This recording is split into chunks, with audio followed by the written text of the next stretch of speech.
Hi, guys, and welcome to the Jinn and Tonic show. We help Muslims and non Muslims to handle Islam in the 21st century. My name is Mustafa, and this is my co host in the nick of time. If you wish to talk about Islam, the ideology, you have come to the right place. We cover current Islamic news, Islamic scripture, some crazy comments, and a weekly topic about Islam to examine, critique, and analyze. If this is not enough Islam for you, please drop by our Discord to discuss any further questions about Islam. We condemn any form of discrimination, violence, misogyny, slavery. However, we do embrace free speech and criticism if it's factual and correct. Thank you for stopping by and enjoy the Gin and Tonic Show. Hello and welcome to the Gin and Tonic Show. I'm joined by Apostate, aka Fatima Said. So, you're currently labeled as apostate for some reason. Yeah, I had to use my other account. I couldn't find my password for the other for my Facebook. Oh So yeah, no! Oh no! I didn't want to be late to the show. So That's perfectly fine, and I appreciate you arriving here. And also, this has happened to me too. I forgot my passwords for another account because as ex-Muslims, we're gonna have to create a separate account just in case one is down. Like, yeah, exactly, yeah, exactly. We're always in danger of having one of our accounts taken down. I've I've had my main account banned about 30 times. So I've had week long bans, month long bans for mainly not because I violated any rules, but because of mass reporting. oh, that's Uh, on Facebook, you mean? yeah, so a good segue into our topic today. The first time I got banned on Facebook was when I simply put a post up to talk about my experiences with hijab, because I used to wear one for a year. Interesting. Uh, Yeah. yeah, so it was. I simply described all the difficulties I was having, and it was a medium length post, a few paragraphs, and um, you won't believe how triggered Muslim men get when they see any. It's you might want to talk about ISIS. That's okay. It'll be just water off the bag, and it won't affect anyone. You might even criticize um, scientific inconsistencies in the Quran. But if you bring up hijab, that's it. You'll be triggering a lot of people. It's Um, interesting that it's the men getting triggered here. it's always the men who get extremely triggered. And the thing is, they're like, "What's it to you?" At the end of the day, the only excuse they can come up with, and I've seen a lot on Reddit and Quora and places like that where women are complaining, and I'll get into what they're complaining about. But as soon as they start bringing up Yeah. uh, serious health issues, they are the reply that they get from other Muslims is that you just have to suck it up. It's extra work because you'll get to heaven if you just have patience, and you still have to wear it. It's a That's test. It's a test from Allah. Subhanallah. a test from Allah. You have to have sabr. You have to suck it up and take it. Just even so. One of the issues with hijab, I was only wearing it for a year, so it Yeah. didn't come to that much. But I started getting issues, and I could see exactly why other girls were having this problem. And at that time, my community was mainly Muslims. were Right. all Yes. Muslims. It was 100% Muslims, and I was seeking out that, comradeship with other Muslims. So most of my friends were other hijabis. Oh, Suddenly it okay. became like that, and then because I was devout at the time, and people who were more secular, it the Quran itself, edges you toward away from non-Muslims or non-practicing Muslims, and want to you assume that people who are praying are kind of better or whatever, and it's not a healthy, later when I was it came to me that this is ridiculous. I've had friends who were Christian or Yes. atheist, and they were some of the most amazing human beings, as kindest, most um, generous souls I've come across. Um, and for the Quran to put them all down, and then I also came across a lot of hijabis who were less than nice, um, and, and That's the kindest word you can come up with. Less yeah, than nice. some of them were downright hostile, like, Oh aggressive, wow. super aggressive. They were borderline ISIS, Oh crap. Yeah. and I wouldn't. They didn't say I'm ISIS or Al Qaeda, but the ideology that they had was pretty much that. They were highly politicized. They said that we need um, we can't be proper Muslims unless we live in a Sharia state. Um, they would, uh, you know, use the word kufar in such a bad way, like kufar. It was such using the sort of strong K, um, and putting them down and saying we can't live with these impure people. Oh It's no. Those Oh, were the things that it got to me. I was thinking this doesn't sound quite right. And then um and it started loosening my grip with Islam, and but there were other things that were loosening the grip as well, because those people were informing me about things, um i within Islam, like Blessed Prophet married Aisha, yeah. Yeah. at this age, but they were saying it in a like as though it was a good thing that she was pure, because she was young, she was I pure, What's and wanna know what's funny? I remember something like that in my school, and they were praising at how she was only 6 or 8 or something like that, and it was yes, such a yeah, great thing.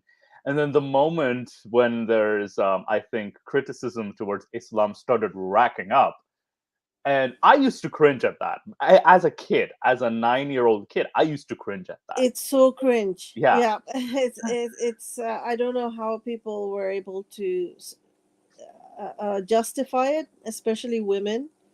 um it's so abhorrent, and a lot of um these ideas were just shocking, to listen to, and it started helping me to loosen my grip over, well, the Islam's ideological grip over my mind, because right, it yeah. felt like a very parasitic idea, that grips your brain, and you're not able to think properly, and basically like a cult. It's just a Yeah, large, yeah. very large cult. So just like a cult leader, tends to justify a lot of things, like, yes, I'm going to sleep with all these children. Yeah, that's very common in cults.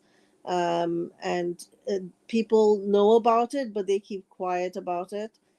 uh, Yeah. there have been cults which have told people to cut their testicles off, and then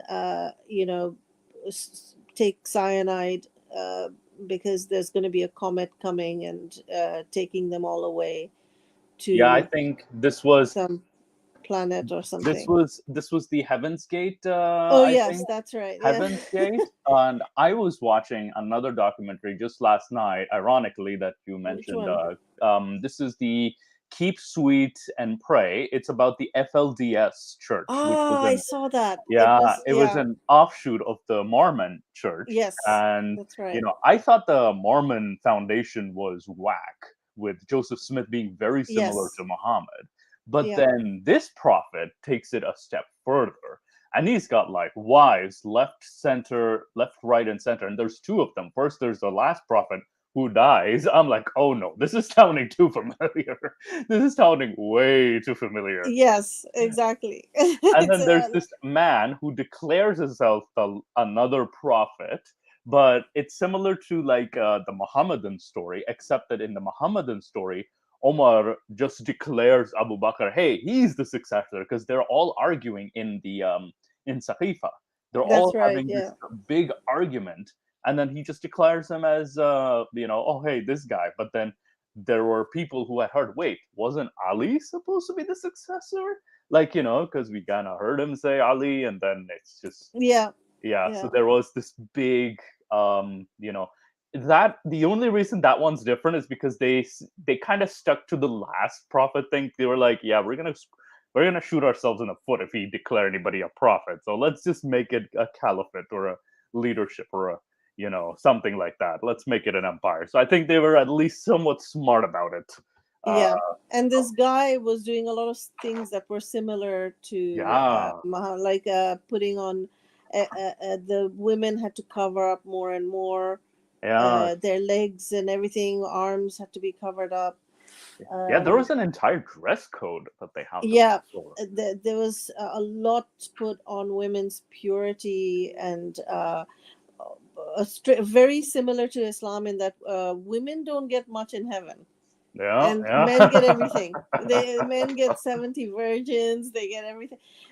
So in this cult as well, Yeah. men get all, they become the ruler of the galaxies or something. Yes, They get yes. their own galaxy, and they become lord over galaxy. Yeah, yeah, and yeah, yeah. and the women are just wives in Yeah, they're just they're wives. That's it. one of many, because their main tenet is what, polygamous marriage, right? Yeah, And they added a lot of, it's so much about control over women, yeah. which is very reminiscent of Islam. The early days of Islam, because I And think, then yeah, he started becoming predatory, which is very yeah, similar how Muhammad was initially marrying women, yeah. grown women, and then he went into this predatory behavior. First it was Aisha, then it was the 15-year-old Hafsa, you know. Oh wow. And Hafsa was only 15, eh? Yeah, yeah. So Wow. And she's also underage. And and then there was Zainab bint Jahash as well too, who was she was also young, yeah. and not only that, but she was someone else's wife, not his own. Someone else, that someone being his adopted son's Yeah, wife. Yeah. yeah, So it's very creepy. yeah, I mean, it was even shocking for the Arabs at the time, and he had to justify it, and he basically came up with a Quranic verse saying he for that he banned adoption. oh wow. um so yeah, it's quite amazing. He totally banned adoption, and then he said you're allowed to marry your adopted son's wife, and it's okay.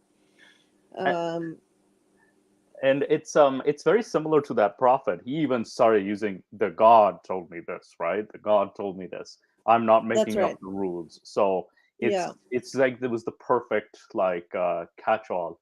Because I was reading about like a lot of conveniently timed verses, and this one was way too conveniently timed with the Zainab bint Jahash one, as well as there's the Abu Lahab one, the entire chapter dedicated to like shit talking his uncle. and then there was another one, the Satanic Verses one, the 2252. Yeah. Yeah, so there's three that pop up.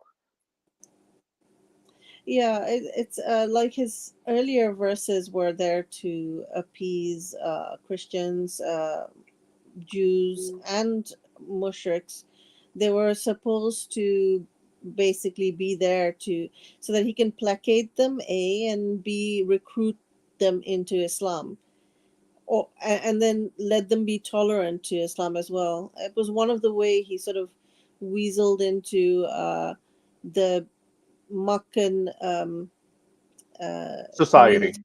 Yeah. Sorry, the Medina community. Oh, So that's true. where you Yes. had an Arab tribe and a Jewish tribe, and they were fighting amongst each other. They weren't really like shedding blood, but there was a lot of kind of animosity, and they bought Muhammad over because they thought he was a bridge, because he Yeah. had his religion had elements of the Arab tradition, and it had elements of Judaism in it, with similar prophets being venerated and held up as or validated as prophets. So it gave them these Jews a false sense of comfort, and and boy, did it really come back to bite them in the behind Yeah, and in I a think big it was way. the main tribes were Aus and Khazraj. Aus and Khazraj were the main rival tribes, like the Arab polytheists, but they had Jewish allies They had within Jewish them. allies, yes, they Yeah, did. And and yeah, I think Banu Qurayza got the worst end of the treatment. they helped Muhammad win a war. So without the Banu Qurayza, the Battle of the Trench would not have been won. Hmm. So they provided all the equipment at the time, all the spades and the um, you know everything that was needed to dig those trenches. If it wasn't for that, they would only have their hands to dig it. Oh So wow. they wouldn't have won that war, and that's it. That would have been the end of Islam.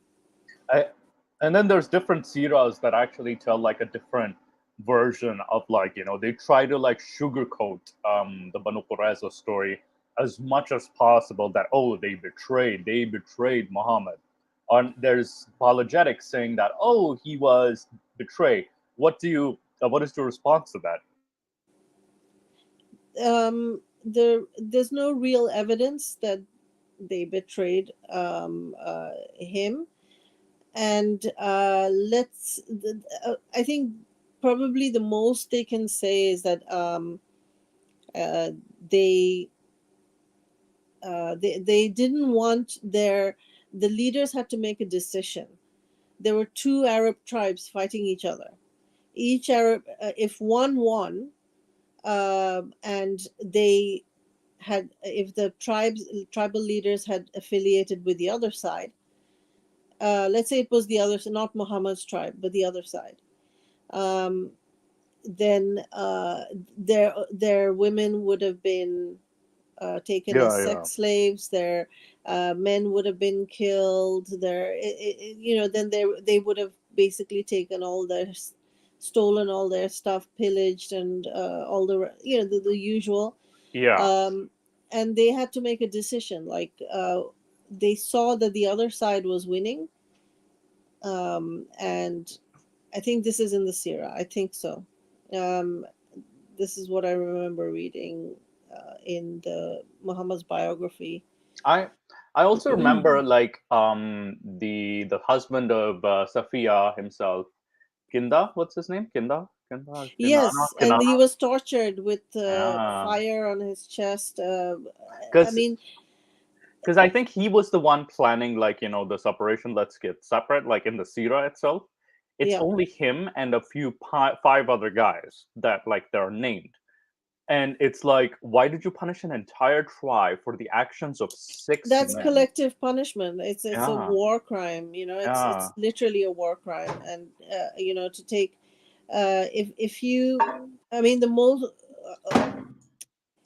I wouldn't have killed anybody, but the thing is, let's say by their standards, if it, even middle ages or whatever, let's say you wanted to punish just to show this is how we treat treason or whatever, then take just that leader and punish him, but at least leave the rest of the tribe alone. They weren't combatants, after all, and even if they were, killing POWs is really another war crime. So I mean, No, they just literally went beyond. These weren't even combatants, these were non-combatant people. they were uh, boys. Boys checked there like were their. boys, there were old men, there were handicapped people, there were people who had no agency in the decision that went on, you know, with Muhammad's contract, that particular war they were caught up between these two Arab tribes. Yeah, and Um, it's so it was it's like boys were checked for their pubic hair too. Like it got that detailed. Like they were checked for their pubic hair. yeah, it's beyond cruel, and it's beyond, it's just evil. So yeah, I mean, listening to these stories, I was actually reading a lot at this time when Yeah, I had this community, and it, those things were starting to play on my mind, and um, that I don't really subscribe to this. But I was trying to make excuses, and then there was a very I was listening to Sheikh Hamza Yusuf, and this this sheikh is pretty insidious because he says a lot of he gives a lot of yeah, misinformation, disinformation about Islam. The apologetics goes into that territory. It's beyond apologetics. It goes into actual um, lies, lying territory, where it just says things like he used to say things like using weak, not weak even, but false hadiths, which are Hmm, not supposed to be used in Islam, which have been rejected by Sunni Islam. And he's a Sunni. I think he's a Shafi, yeah, and so it's rejected material. We're talking yeah, about stories of um, the Jewish neighbor who was rude to Prophet Muhammad, and threw garbage into his house, and he tolerated her. Um, that's a lie. That's a yeah. That's a false hadith. fabricated hadith. Yes. Yeah, that's not a real. And he would frequently use these stories. He would use anecdotes which were outside of Islam. Um, like there's an Arab saying, then you start going into Arab culture. That's not Islam, you know. And I know he lived in Mauritania with a sheikh, um, and he kind of got that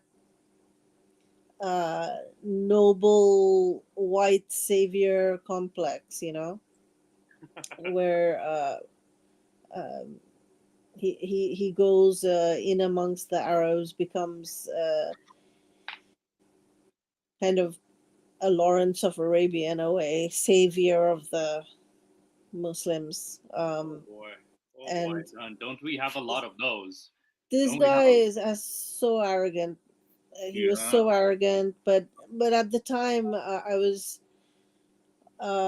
wanted to believe in these apologetics, because it was actually hurting me when I was reading some of these things, and it was shaking my faith. I didn't want to leave my faith. There was a Mm, struggle going on, and then somebody comes along and provides these ready-made cookie-cut answers, um, which aren't fact-checked. And personally, I didn't want to fact-check them. It was like a cognitive dissonance, and it took me a while to untangle myself. from that ideology. But whilst I was in the ummah, and I was talking to other hijabis, there's there are a lot of issues with hijab. There are some major problems. You only need to go to YouTube and look at uh, any YouTuber, hijabi YouTuber, talking about problems with the hijab, and you'll see how many videos. There are dozens and dozens and dozens of videos out there talking about how to manage one of the biggest problems, which is hair loss. um, and it Really? literally causes huge chunks of hair to come out, um, Wow. and especially if you're wearing it long term. It also So what happens is that because the um, to wear a hijab properly, you need two layers. You need to wear like one tight layer underneath, Hmm. which tightly gets rid of all the stray hairs on your hairline, and not get rid, covers it properly. Yeah. And so that flattens and tightens down the head hair, and then you need to put the your scarf over it and put the pin in. Now there's a whole bunch. Even with the pin, there's something called Hijab Syndrome, which a lot of girls have been getting, and it's catching this. There is this bacteria that goes into the mouth from holding the pin in the mouth while you're Oh adjusting it. no. Because if you want if you want to put a hijab on right, it's not just one pin, it's many pins to keep it in place properly. Because if you just shake your head from side to side, it will start getting wonky out of place. Yeah. And if you want that sort of firm hijab that stays in place while you're moving around, it's so restrictive of movement. So to make sure that you can move around, you need to really use quite a lot of pins to pin it in place. And then there are women, obviously you've seen it, who will take a long hijab and wrap it several times around the head. So not only have you got that stretchy thing on that under hijab cap, but you've got several layers of um, cloth going over your head. And even if it's one layer, which actually Yeah. I had, it was it's extremely it creates an environment that flattens down your hair onto your scalp, and your head is the part your head, your neck, your ears are the parts of your body, one of the most important parts of the body for releasing heat from the body. And you can see in any sort of heat imagery that the head, neck, and ears are Yeah. the parts where it gets quite red hot. And so the heat is being released from your scalp. If it's a hot day, you're sweating. Mm. So it's damp. If you need to pray 5 times a day, so to do wudu, you need to take the water and put it over your hair, right? um, Yes, you have to do that. Yes. yeah, you have to put that over your hair. Now if you're a man, you've got a short crew cut or whatever, it's okay, and you're not putting anything on top of your head after that, for the whole day. It's you're putting um, this this cloth over your head, which is quite tightly wrapped. It's covering your ears, which is insulating the parts of your body which is releasing heat. Your Yes. whole head feels like um, it's so hot, and the heat just radiates out, but then comes back in again, and it's so insulated in.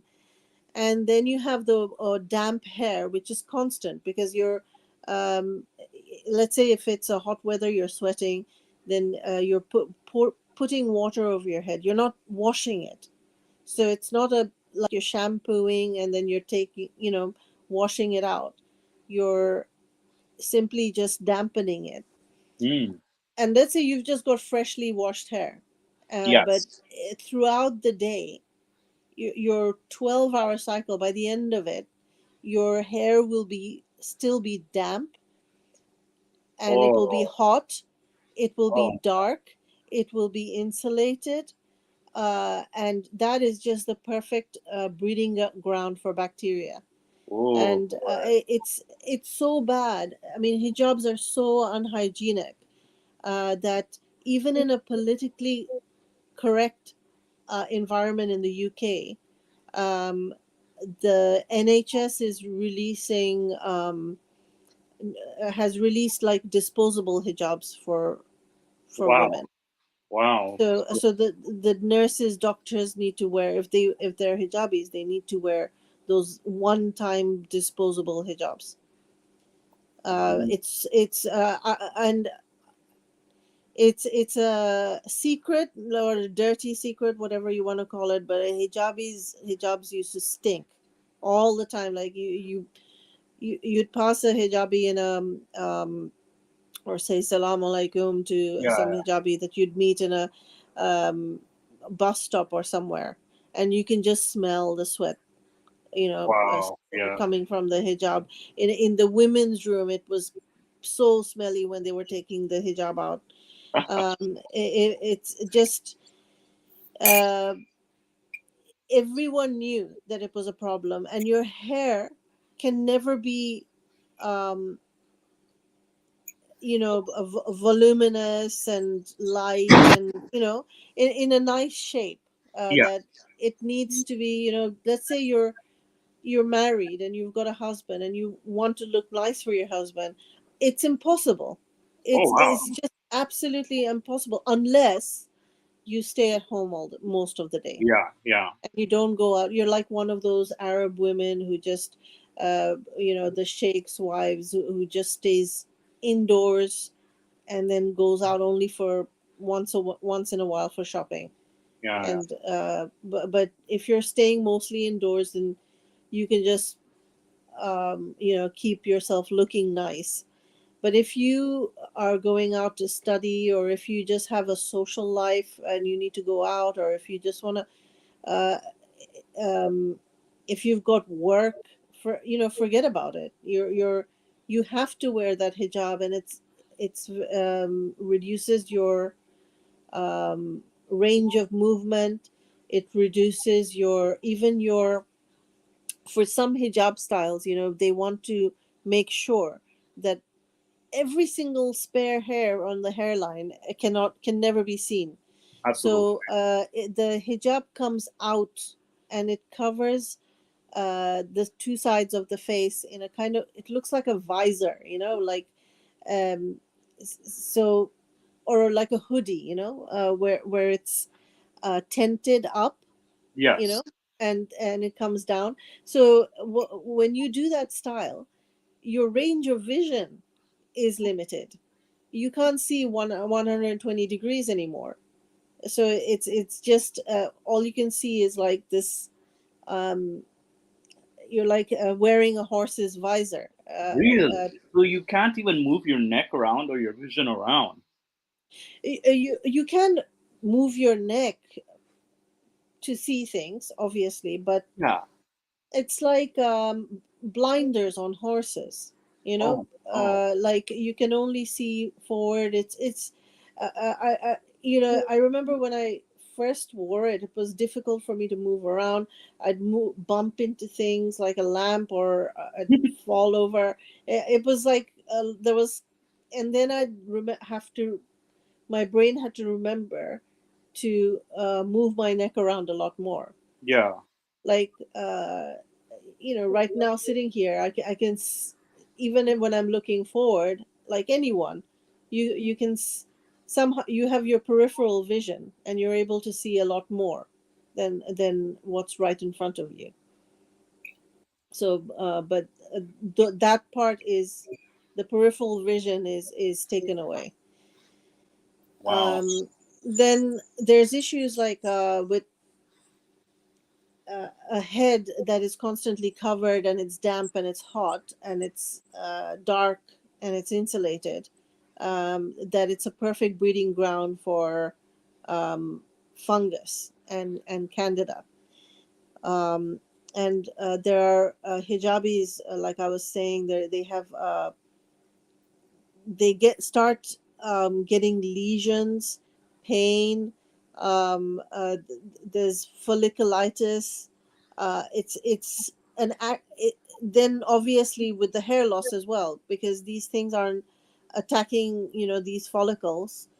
Um, and simply washing your hair doesn't uh, do the trick. And so there are hijabis who are telling you now, Yeah, yeah, yeah. if Huh? this is a problem, just wash your hair, sister. Just wash it every day, and then do these. But you can't just, it just doesn't go away with washing. So they recommend weekly expensive salon treatments, which uses a particular um, anti fungal type treatment on the scalp, and you need to leave it in for like 20 minutes or something. These things are not practical for most women, Yeah.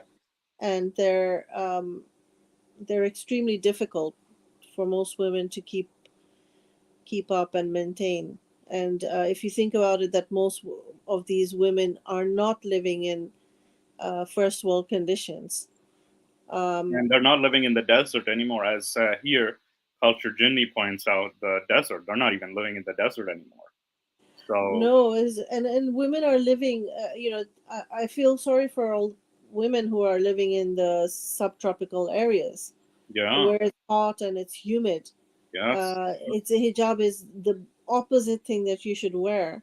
You know, I mean, I look at the clothing that Vietnamese women wear, and it's modest and it looks really lovely and it looks like they're comfortable in the sun, and it's very those white floaty uh, tunics and trousers, and that's what it's covering your body, it's even covering your legs, and but it's so much more comfortable, and those women aren't wearing hijabs, they don't need to, and they look extremely elegant, and there are women uh, all over the world who don't wear hijab and they don't get harassed. I mean, while I was not wearing hijab, previous to when I was wearing hijab, I would go out. I remember going out to parties and things like that in short dresses, and in the middle of the night walking down Soho, Leicester Square, Piccadilly Circus, all these areas. And I was never bothered by any guy. I went to bars, clubs, parties. I was never ever touched, groped, or anything like that in these places. However, whenever I went to a Muslim country, I was.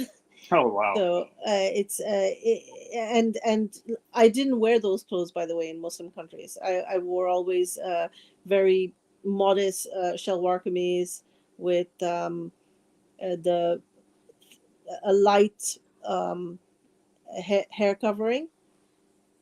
So, if I remember, it's in Pakistan or Bangladesh, you have that light hair covering, right? Like it's a chadar on your head. If I would go out, like if it was uh, on the street, Yeah. if there was a street fair or something like that, Yes. Yes. then I would put it on my head. But usually I didn't put it if I was visiting relatives because they're so secular. Right. Uh, Yeah. but if I went to visit um, people who were living in some some place outside of Dhaka where people were more Islamic. Sure enough, I'd always get some. I got like this guy after me called Rumi, and he was just always after. He used to stalk me everywhere, and I was so Wow. freaked out by it because I even when I turned around, told him to just leave me alone and not follow me and everything, he would just like a creep follow me everywhere. I was shudder. It's just And the hijab horrible. didn't do anything. Hijab didn't do Oh anything. no, modest clothing Oh didn't yeah, do modest anything, clothing. anything at all. There were people who wore burqas there in those communities, and they would report all kinds of far worse than stalking. Wow. I mean, at least I would go and visit only for like 3 days, right? So there's only so much they can do. But the people who actually lived there, the women were always, every single, it was almost unanimous that Yeah. everyone was sexually molested in or worse in some way. It's And it's funny. I was actually having this conversation with also not only my therapist but also with my sister. And it's my observation, at least from a man's perspective, is that I've noticed other guys, again, if I'm noticing other guys, they don't dare touch a woman if she's actually exposing her skin. They don't dare. There's this weird, there's this weird fear that they yes, yeah, that's have. right. And there should be more study on this, because I've noticed this too. And even as a Muslim myself, I was intimidated as well too by a woman exposing her shoulder, because it showed, I think it was because it showed confidence and it showed power. Yeah, yes, So that's right. I have agency over my body. So it kind of it's sort of, and in the olden days, I think ancient India, and I think in ancient India, this was what do you call it? Royalty would be actually exposing more the shoulder. Some of them were topless. Yeah, yeah, So they would wear a kind of sarong type thing at the bottom, and then above it was just topless. yeah. And then Some there's of the Portuguese soldiers would report like these women are topless, uh, as- especially in those South Indian regions, and yeah. um, And it's funny, it actually has the weirdly opposite effect too. It has the opposite. it So does. It yeah, absolutely does, and it was one of those moments of realization when I was wearing a hijab and I was on a commuter train, and kind of these women were sitting there. It was a hot summer day. I was all like hot in my hijab and dying of like heat, and nobody was looking at me, or the guys. More relevant was that they weren't looking at the women with almost everything exposed.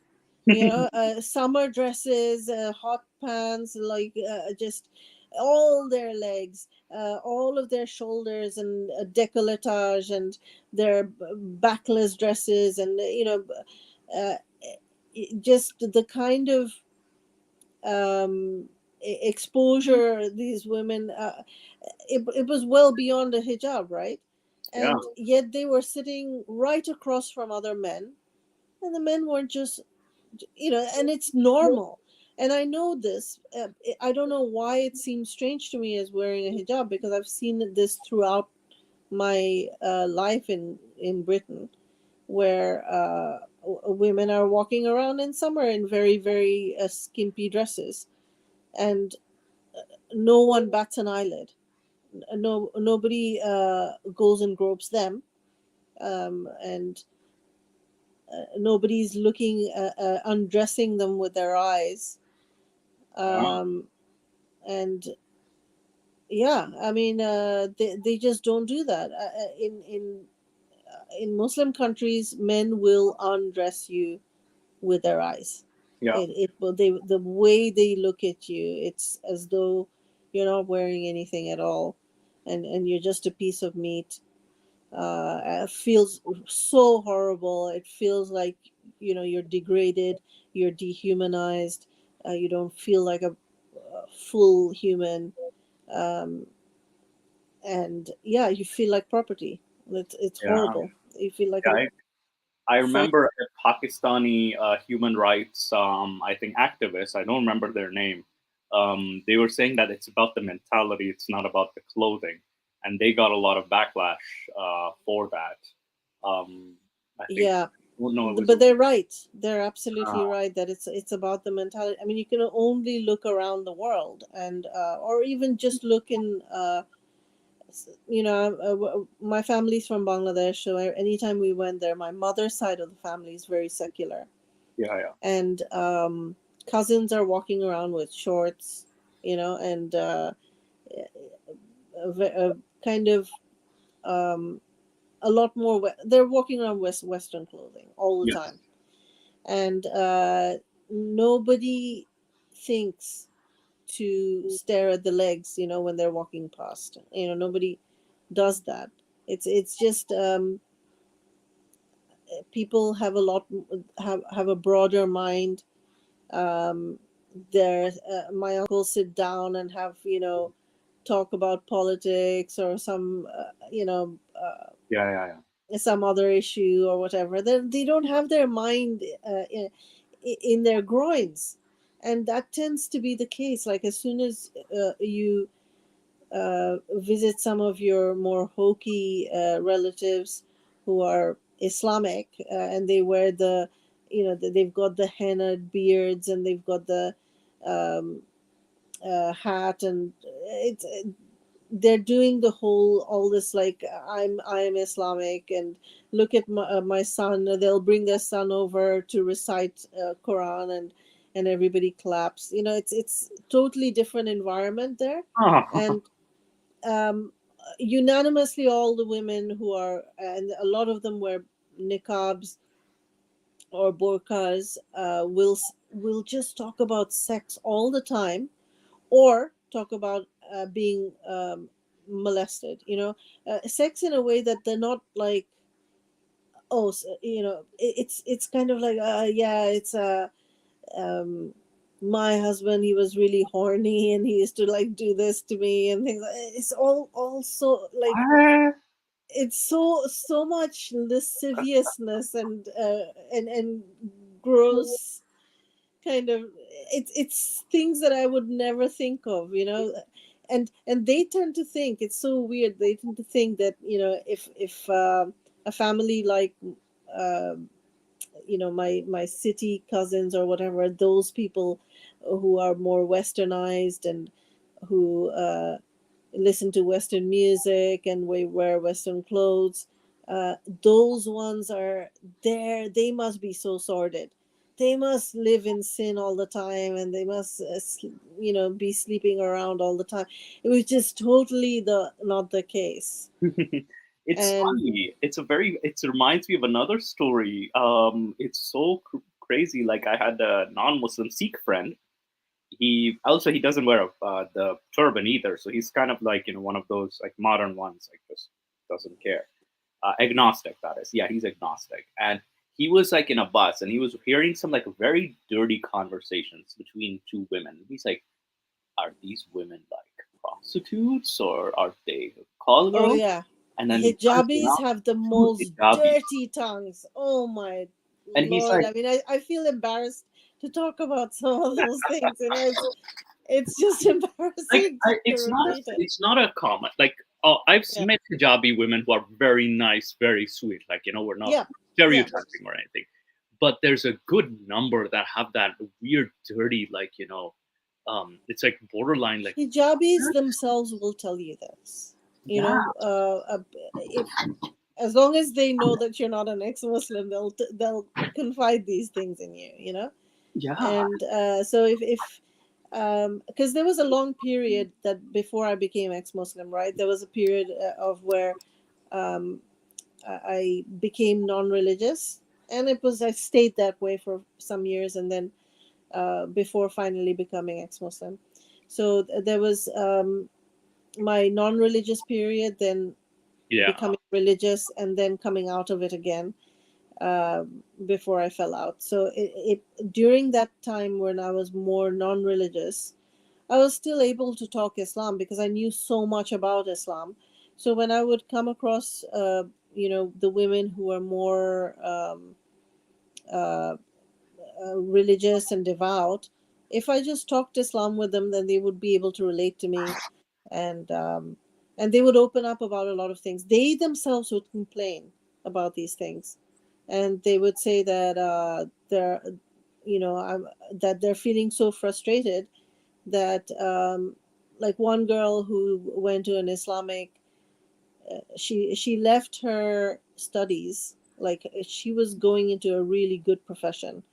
She left that and to pursue Islamic studies, and this very bright woman, and she was talking about how shocked she was at seeing these other hijabis who were her classmates um, talk like sailors, absolute sailors, and with the most um, dirty minds, and they're always talking about sex and in the bathrooms, and it's she was really shocked by it because she wanted to sort of here she is, somebody who's in the West. She gave up her this very very bright career um, in a real solid profession, and just to pursue Islamic studies. She thought that she could, become more. It's for spirit, her own spiritual growth. Yes, absolutely. And so this was something that shocked her because she thought Islam was about all purity and things like that. Yeah. And yeah, I think the more Islam tends to, it's a very sexual religion. I mean, it's um, it it it's heaven. It's actual reward. Like yeah.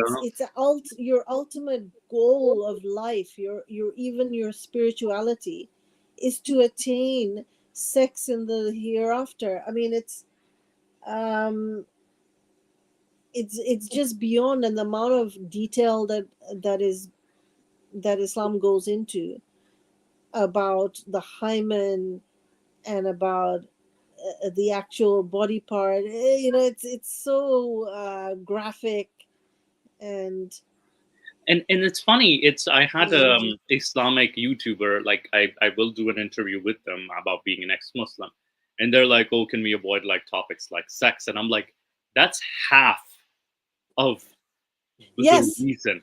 That's more than half of the reason why I left this religion, because it is too damn sexual and in the wrong places in the for the wrong wrong way. reasons, Yeah, exactly. and Not in a healthy way. not It's in a just healthy way. Like, and the fact that I think because they sugarcoat it so much from childhood, and yeah, then as adults, it becomes so blasphemous that there's no.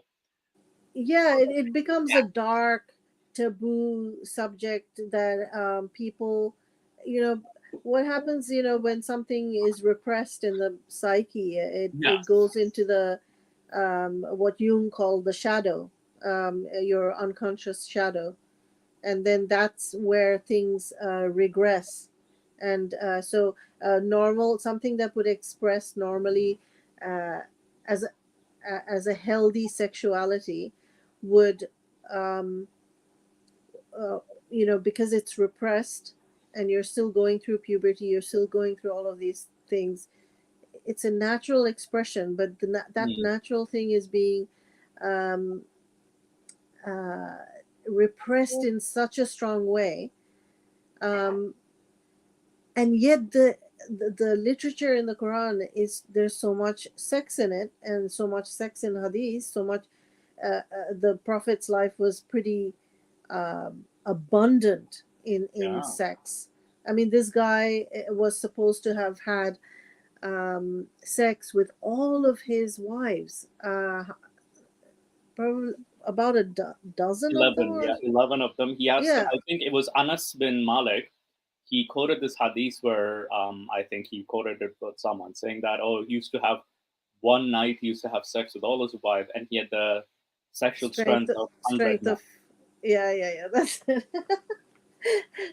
Yeah, so And it's it's, it, can you imagine? I mean, there's also another hadith which says, um, because he uh, basically had so much sex, um, there'd be masses of um, I think semen. semen. Yeah, Yeah, I used to be I don't want to watching get you Muhammad's. demonetized. Yeah, So no, don't worry. We're not yeah, monetized. We're not a okay, okay, monetized channel. We're free. okay. The only Patreon, like we don't even have Patreon, and because we are a full free platform, Okay, so great. so Okay, we don't even bother with that stuff. I only my okay, advertise my Patreon on the side because it's like, hey, I just signed also for okay. guy. Cool, cool. So the Gin and Tonic specifically is not monetized. No Patreon, no donations, nothing like that. Everything here is free. So don't worry. You can even use the word fuck here because we are a Oh pure God. Okay. Yeah. free speech So platform. that's great. So he yeah, he would have so much semen on his clothes, Yeah. crusted all over his clothes, that and he used to make his child bride wash it all out, and there was so much of it that she'd scrub it and she would still not get all that semen off of his clothes, and there would be spots left behind, and then Yeah. he would say, well, that's okay, semen is pure, and Oh, no. you can do salah with the clothes crusted in semen.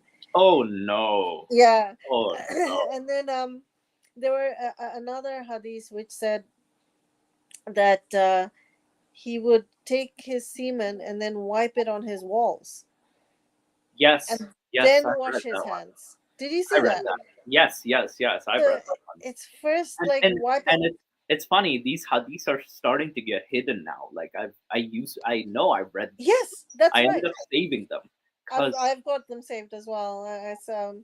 I've got screenshots of them, but yeah, it's now being taken down. That's very strange. yeah, Yeah. some of these borderline, well, not borderline, horrendous hadiths have been taken down. There is this one that Sahih Muslim 2442, where I think his wives are arguing, and Muhammad's in bed with Aisha, and Aisha and Zainab bin Jahash have like this argument that she's still in bed with Muhammad. It's such a weird hadith, Oh and my I'm god. trying to find a proper Arabic translation because I know for a fact that they're hiding something from the Arabic, like they Yeah. did with Abu Bakr, but he said suck on Allah's clitoris to during Yeah. the Treaty of That's right. Hudaybiyah. Yeah.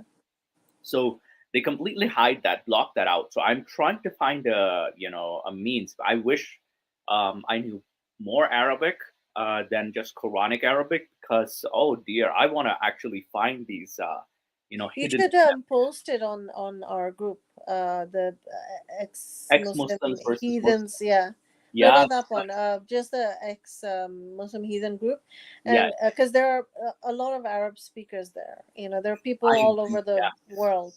yes. So I So need the heathens, fellow heathens. Please help me out with this. yeah, just try. Could you translate any Arabic speakers here? Translate this for me, and they'll Because do it the for you. hadith, I let me actually show you the hadith. Actually, 1 second, because this is Sahih Muslim. I think it was 444224. Just let me double check if it's the same one. Actually, no. You know what? I'll post it in the group because I don't remember the number.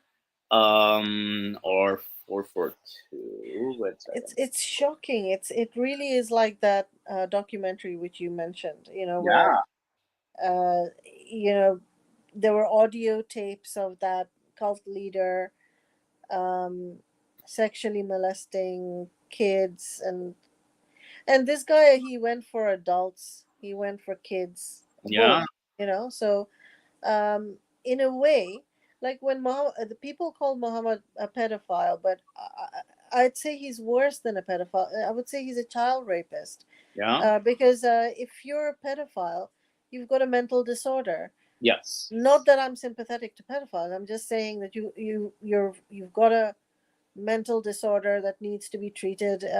You're only attracted to little kids. You just cannot be attracted to an older person. So it's whereas Muhammad, he was attracted to women, so grown women, and if he felt that attraction, he should have towards a kid. I mean, that's worse. Just stick to at least divert this. Don't you have any um sense of restraint, like as a prophet? It's Why are you having to rape a little girl? And uh, I feel like this was, and this is, I find this very common within cults. To be honest with you, I categorize all religions as, cults, because, yeah, to be fair, yeah, they're all, but academically, I wouldn't brush them all with this. It's You can't like you, yeah, academically speaking, academically speaking, they are. yes. But if However, I we, really do put them in a sliding scale of worst to least yeah, worst. yeah, yeah, I mean, you cannot. There's no way you can compare Islam to yeah, yeah. Taoism, for instance. Oh yeah, Or there's no Neo comparison. Confucianism, Yeah, no or comparison. even Buddhism. There's you just can't. So The you can compare the afterlife in Buddhism, but like the afterlife is worse in Buddhism, but then like the hell, but you can't compare necessarily it's not the same as what Muhammad is doing. It's Like, not the same. It's not, I never heard of the Buddha raping girls or yeah, having multiple wives or going and killing people and taking sex slaves and yeah, genociding an entire tribe and uh, all of these other things, and it, it, in the actual how to live your life, it's a lot more peaceful. But there are religions that are totally peaceful, yeah, like Taoism and like Jainism and so on. yeah. Because I Uh, barely heard anything from Jainism. But then you have religions like, but even Buddhism. There's also the I think the scholar was saying that we have a very Orientalist view of Buddhism. yeah, That it's not all clean, sure. I mean, exactly, it's a very yeah, it's a very old religion. It's what, 7th century BC, is it? BC, yeah, I would say uh, around that time. yeah, And it's old. I think And it's just the Abrahamic ones, like the Christianity, Judaism, yeah, I mean, are just, those are still far worse. I mean, if you're yeah. putting all of these religions on a sliding scale, Buddhism was definitely an improvement Oh yeah, on Hinduism, and there are a lot of Hindu what do you call it? They've taken kind of like the better things out of Hindu texts, so yes, more philosophical stuff out of the Hindu text, and then they rejected a lot of the superstition stuff. Sati burning women, and yeah, their you know little kids in uh, girls who are taken into taken as temple prostitutes and things like. yes, yes, yeah. And there's still, like, India is addressing issues like this to this very day, Yes, they um, are. and it's crazy, Yeah. crazy. And I though it like with what do you call it? The reason there's an overlap with Islam is because there is the Hindu Muslim conflict in India that we kind of addressed with, That's right. Yeah. It's and it. there's also a lot of Hindu atheists, they call themselves. They try to sneak into ex-Muslim safe spaces, and Yeah. then, Exactly. and then I think you posted something bashing Hinduism, and there was this weird reaction, almost borderline like the same reaction Muslims would get. Yeah, they do that. That's the my way of Yeah, because mostly people aren't ex-Muslims aren't that interested in Hinduism, but I would exactly. post something on purpose to flush them out, basically. Yeah, no, it's a very clever part on your move, and I Yeah. actually admire that. But by the way, guys, just to give an advertisement, Fatima runs the group along with several other madmen, Muslims and ex-Muslims discussions, um, Dialogues. Yeah. dialogues. Yeah, dialogues. Yes. So I think I should post. Is that okay if I can post the link for the? Yeah, please do. Let me just put The the one. link. Come on, Thanks for the see. shout out. Yeah, and No the problem. ex-Muslims and other heathens. That's Yeah. another. There's another one. I'll do the Muslims, because if you want to have interesting discussions with Muslims, Muslims and other heathens as well, there's this one. Sorry, I've been having this hadith in front of me for such a long time, but this hadith I really wanted to talk to you about. Yeah, please. It's such a funny hadith where you have, so it's like the wives, they send Fatima, Muhammad's daughter, Yeah. in to Apollos. She sought permission to get in, blah, blah, blah. And Aisha stating this hadith, she says, Allah's, wait, where is it? As he had been lying it with me in my mantle. So I looked up the word mantle. It means cloth, like what you cover yourself in. Yes. And it's like someone reinterpreted this as, oh, is he cross-dressing, or is he just like sleeping with Aisha in the same one? This is very confusing. This is extremely confusing. Yeah. And it's a very long hadith. So he gave her permission. Allah's messenger, verily, your wives has sent me to order you to ask you observe equity in the case of the daughter of Abu Quhafa. Now, I've been trying to find who this daughter of Abu Quhafa is. Okay. And it's just, and she, Aisha, said, I kept quiet. Thereupon Allah's messenger said to Fatima, oh daughter, don't you love whom I love? She said, yes, I do. Thereupon he said, I love this one, but I love this one. Who is he pointing to? So is he pointing to Aisha? So Fatima then stood up as she heard Allah's man and went to the wives, and then they informed them of what he said. And then the wives are like, you have been not any of to no avail to us, and you may go again. And she's like, I won't talk to Allah about this again, Allah's messenger about this again. And then they sent Zainab bint Jahash, the wife of Allah's apostle, and she was the one who was somewhat equal in rank with me in the eyes of Allah's messenger. So Aisha knew she was the favorite. And I have never seen a woman more advanced in religious piety than Zainab, more God conscious, more truthful, more alive than the tie to the ties of blood, more generous, blah blah blah. And thus she, however, had lost temper very soon. So she did have a hot head, but she was soon calm. And Allah's messenger permitted her to enter as she, Aisha, was, along with Allah's messenger. So Allah still has Aisha with him in his arms or something like that. She said, Allah's messenger, your wives have sent me to seek equity in the case of daughter of Abu Quhafa. She then came to me and showed harshness to me. Harshness. I read that as hardness or something. Harshness to me. And I was seeing the eyes of Allah's messenger, whether he would permit me. Zainab went on until I came to know that Allah's messenger would not disapprove if I retorted. Then I exchanged hot words until I made her quiet. Thereupon Allah's messenger smiled and said, she is the daughter of Abu Bakr.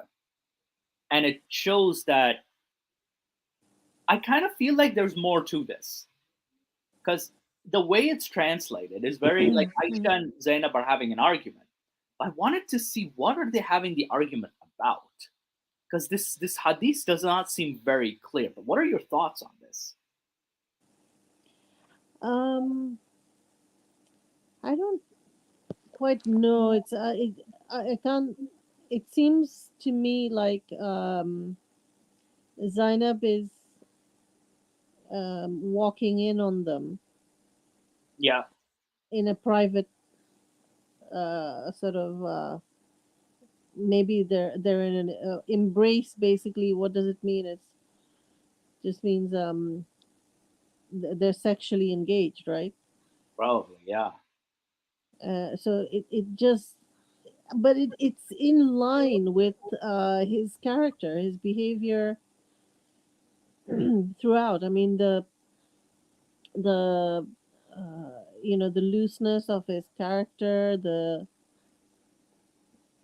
it goes in line. I mean, there's Hamza Yusuf once mentioned one hadith, and I have to confirm it. I've never seen it, and this guy talks about a lot of weird hadiths as well. So, but he said that Fatima came into the Prophet's room one day.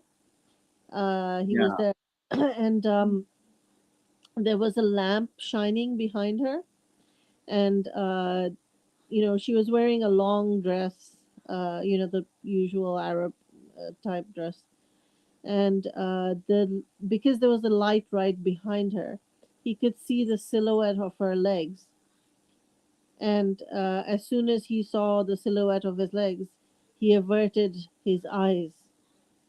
I mean, this is his daughter. Like, Yeah. you know, this Oh is no. averting your eyes is just as bad as staring at it. It's your little girl. It's why do you have to avert your eyes from your daughter's legs? It's not like it was bare legs either. It was just like and even if it was bare legs, it's your daughter's bare legs. It's a she's a part of your flesh. Yeah, Uh, and then they kind of come back at us and say, "Oh, you guys promote incest by, like, because I'm a queer person, right? I'm a queer individual. Like, I'm very pro LGBTQ." And then it's like mhm. I get this response like, "Oh, next you're gonna support incest," and it's like when you have shit like this with Muhammad like staring at his own daughter and then like looking away, it's like you have stuff like this. So you Well, are in no position to make that argument, and we're not stopping you from having. We're like, yeah, sure, we're in countries like Canada, for example, incest is illegal. It's actually illegal, it's and it's illegal all over. In any secular state, it's yeah, illegal. most secular Uh, states it's illegal. so it's not something. I mean, it's in secular, literally written into secular law. Um, so they tend to bring this up whenever they want to criticize atheism. They say, Yeah, well, there's no God telling you what not to do. So, yeah, technically you can sleep with your mother. They always bring up the mother. yeah, and always bring up the mother, and I've said, yeah, we can, like, it's just fucking disgusting, and I don't need a god to stop me from it. Yeah, you don't need a God to tell you not to do Yeah, that. I mean, and what does that say about you? Does that mean that if you didn't have a God telling you not to do it, then you would just jump on your mom? yeah, It's, is that what you're saying? That you have that little control, that you have actual sexual feelings for your mom, that you need a God, that the only thing preventing you is this book. yeah, yeah, and Um, so. In both scenarios, you're either it's just really weird, and a lot most of the cases of incest, like somebody posted it, the studies a few days ago, saying talking about birth defects from cousin marriages, yes, yes. and cousin marriage is incest, Indeed, yes. and it does cause congenital deformities. And uh, yeah, we had a what do you call it?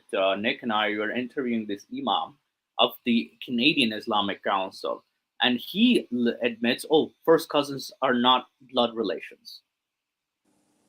but they are, Yeah, you know, genetic. I mean, you don't need to even go to university to know that.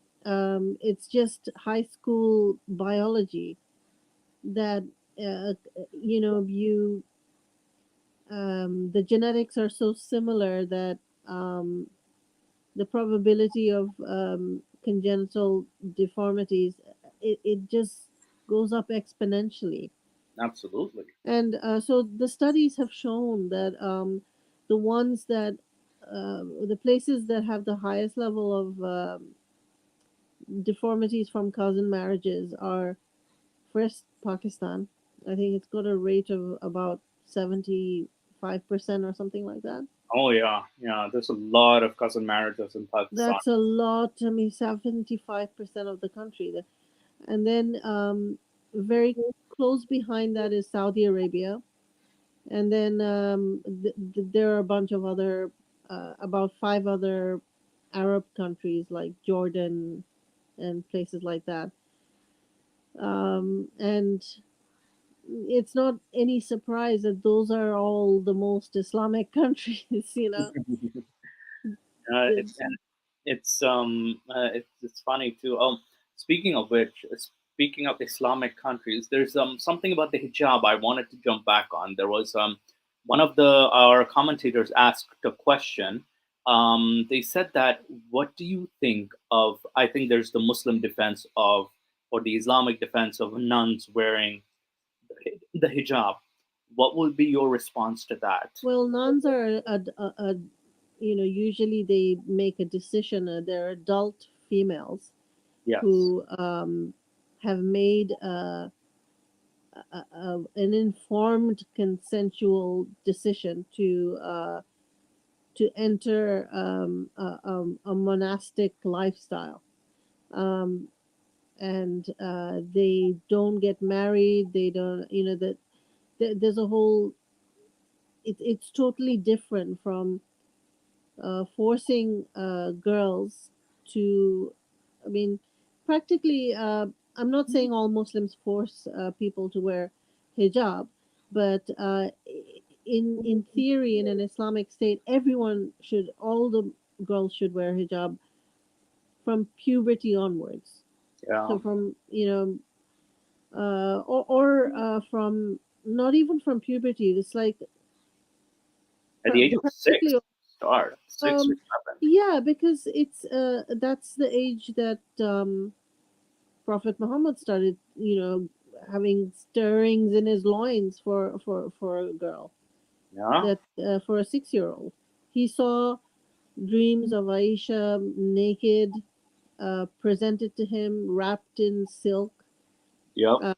It's a lot like that. Reminds me of that fantasy, you know, in the movie American Beauty, Yes. where the Yes. man is in love with a much younger Yeah. underage girl, and she's also like lying down on silk, and you know, Yeah. Yeah. It the, reminds the American Beauty, and it was just very, like,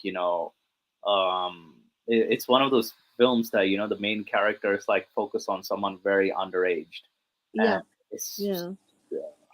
it's a fascinating movie. It's still fascinating. It's a lovely movie, and I don't know if you've ever read Nabokov's Lolita, and I am not. it's a really really good book, and it people think that it, you know, if they haven't read it, that it encourages or it legitimizes pedophilia, but it's total opposite. It does talk about a pedophile.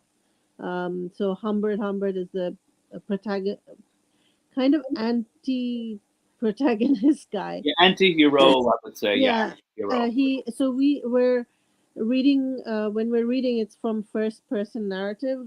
So he's talking about, you know, Lolita. He's the she is the heat in my loins. The this is this and that.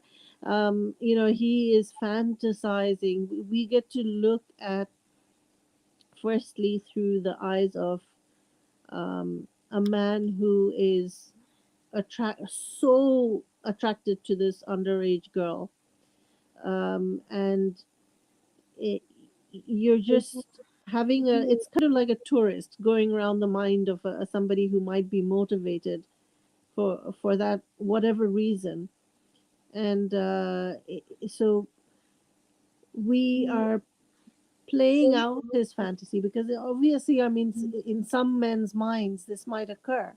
Yeah, yeah. So in the And beginning, you know, some people might think, oh, it's a love story or something. But as we go through it, and he does have sex with her.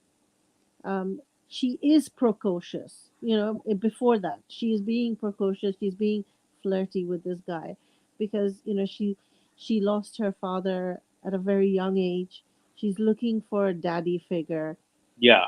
She thinks that she can use her sexuality to um, you know hold sway over this guy. And but she's young, she doesn't know what she's doing. And we only find that out like as we're going past, as from the moment that she does get raped, um, because practically groomed her.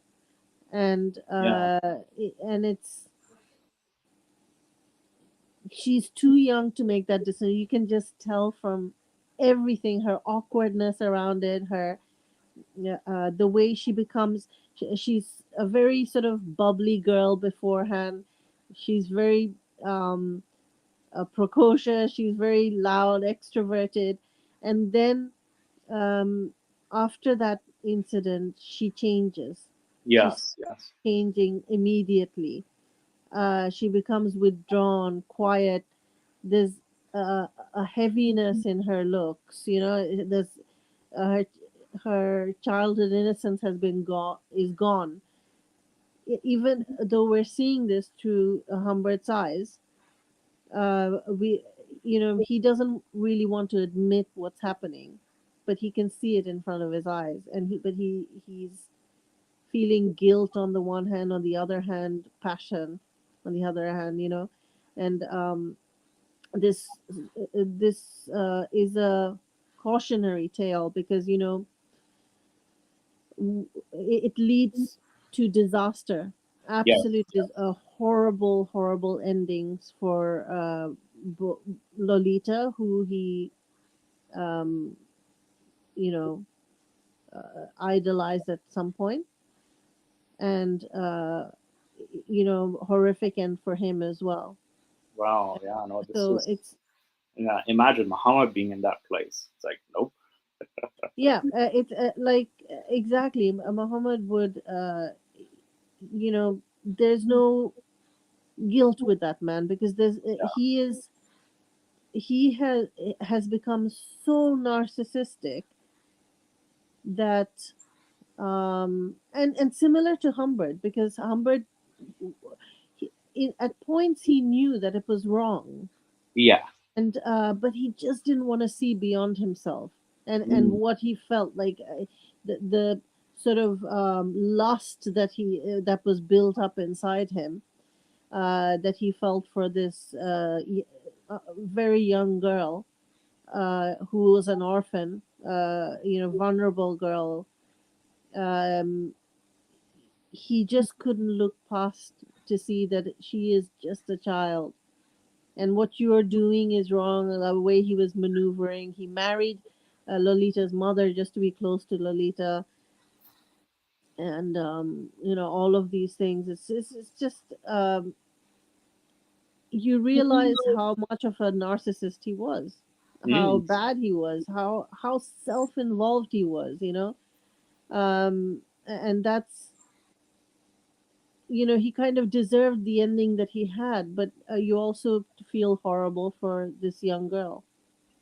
um so Like, and even in American Beauty, which was similar in and a drastic measures also is break this up. it's right at the part where he's he does kiss her and he's starting to undress her, and at that point the little girl comes out, the vulnerable young girl comes out, Yeah, and but I she's think also she precocious, tells him how old she is, and he then and that realizes. she's a virgin, yeah. And And then it's like, yeah. So I think at that moment, like the reason you kind of empathize or sympathize with him is because that he he was realizes at able, that yeah, moment. he was able to restrain himself, Yeah, yeah. And, you kind of sympathize with him. yeah, And also even the situation with his spouse too. So he kind of like it adds on, and he realizes she's just a child, and he stops. Like it's just So that's yeah, kind of like that. The character overcoming this I would say, flaw or tragic flaw that they overcome. Um, so it kind of goes like, it's a very like, yeah, so it's a very interesting like ending, and he gets killed by some homophobic father, which is very fascinating on its own. And Oh yeah, yeah, yeah, so so it's very funny, and not funny, but it's very fascinating film. Whoever's not seen it, just check it out. Check out, yeah. read the Sam novel Mendes, Lolita. isn't it? The director. Yes. Yeah. Yeah, and speaking, there was another thing that I wanted to bring up. There was yeah, so we were discussing the nuns and the hijab, like it was a false equivalence, and Mm-hmm. then we also discussed like like Muhammad's attraction to like children, but I feel like the what do you call it? Uh, like Aisha is just like scratching the surface, so to speak. Aisha is just scratching the surface. The grooming, the child marriage, and child abuse problems goes very deep within the fiqhs and the Sharia, as well as like the Yeah. And it's we don't get to hear about any mushriks doing this yeah, anywhere in the literature. Anywhere. In yeah, fact, we don't even like. I think the um closest to child marriage was Ali. I think Ali did get married to a young girl. Fatima, I believe Fatima, his No, daughter, no, no, no, no. I'm talking about after after Prophet's Fatima. death. After Prophet's death, he had a whole bunch because he wasn't allowed to have second wives. Yes, he wasn't So allowed to have even a second wife. yeah, Everybody else is around four wives. Muhammad can have 9 or 11 wives. Ali was the one, because he was married to the daughter, was not allowed to I'm have not other saying. wives. I think it was a sex slave in one of the Oh raids. yes, yes, sex slave. And he got one of the sex slaves, and it was she was very young, but still not 6 years old. Yeah, I forgot the exact age, but I think it was about 12 year old girl, yeah, and and yeah, it's yeah, still I bad, remember. still awful. I think Ali is a reprehensible character, Oh, definitely as are the rest of the the his cast. Yeah, like bandit gang. yeah, I found that we did an episode on Ali, and then there's weirdly two sides of him, and it's like he committed a lot of crimes under Muhammad. There was a dark side, like the burning atheists, burning like Yeah, what do you call it, gay people. But then he also had what do you call it? This he at least also was able to think for himself too sometimes, if not under the influence of Muhammad. So this character just weirdly was. I think Stop Spamming also said that why was this character even there? Like he just seems to like cause chaos. This out of the Rashidun caliphs, he's the one who causes the chaos. yeah. So it's very fascinating. And also we're joined by Zain Sami, aka Zain. How are you doing today? I'm doing good. And so are you guys. I realize that this is quite a difficult topic to talk about on and on, but you guys are doing a good job, especially Fatma. I have to commend her. Whenever she comes Oh, here, she really entertains us. thanks, Nick. Yeah, I'm not Nick, I'm Zain. Like he's Zain. Oh, Zain. Zane. Yeah, Okay, yeah. sorry. Yeah. Nick is I think he's doing an uncle duties right now. So I think he's occupied with his nephew. Yeah, Um, I did the midweek discussion with him, so I think he decided to take this one off. yeah, yeah, and yeah. So it's a fascinating topic because Fatima, Yeah, we discussed like the hijab. A lot of people yeah, don't touch on the health issues that is about the hijab, and yeah. there's yeah, Sorry to cut you off. I had a question for Fatma. Um, yes. Sure. You've criticized the hijab quite a lot, and most of the things you said I agree with. My question is, do you actually see any bright side of wearing the hijab? Like, do you think there are any positives of wearing a hijab? Um, I don't really see it as I'm talking about, I'm not just talking about a headscarf.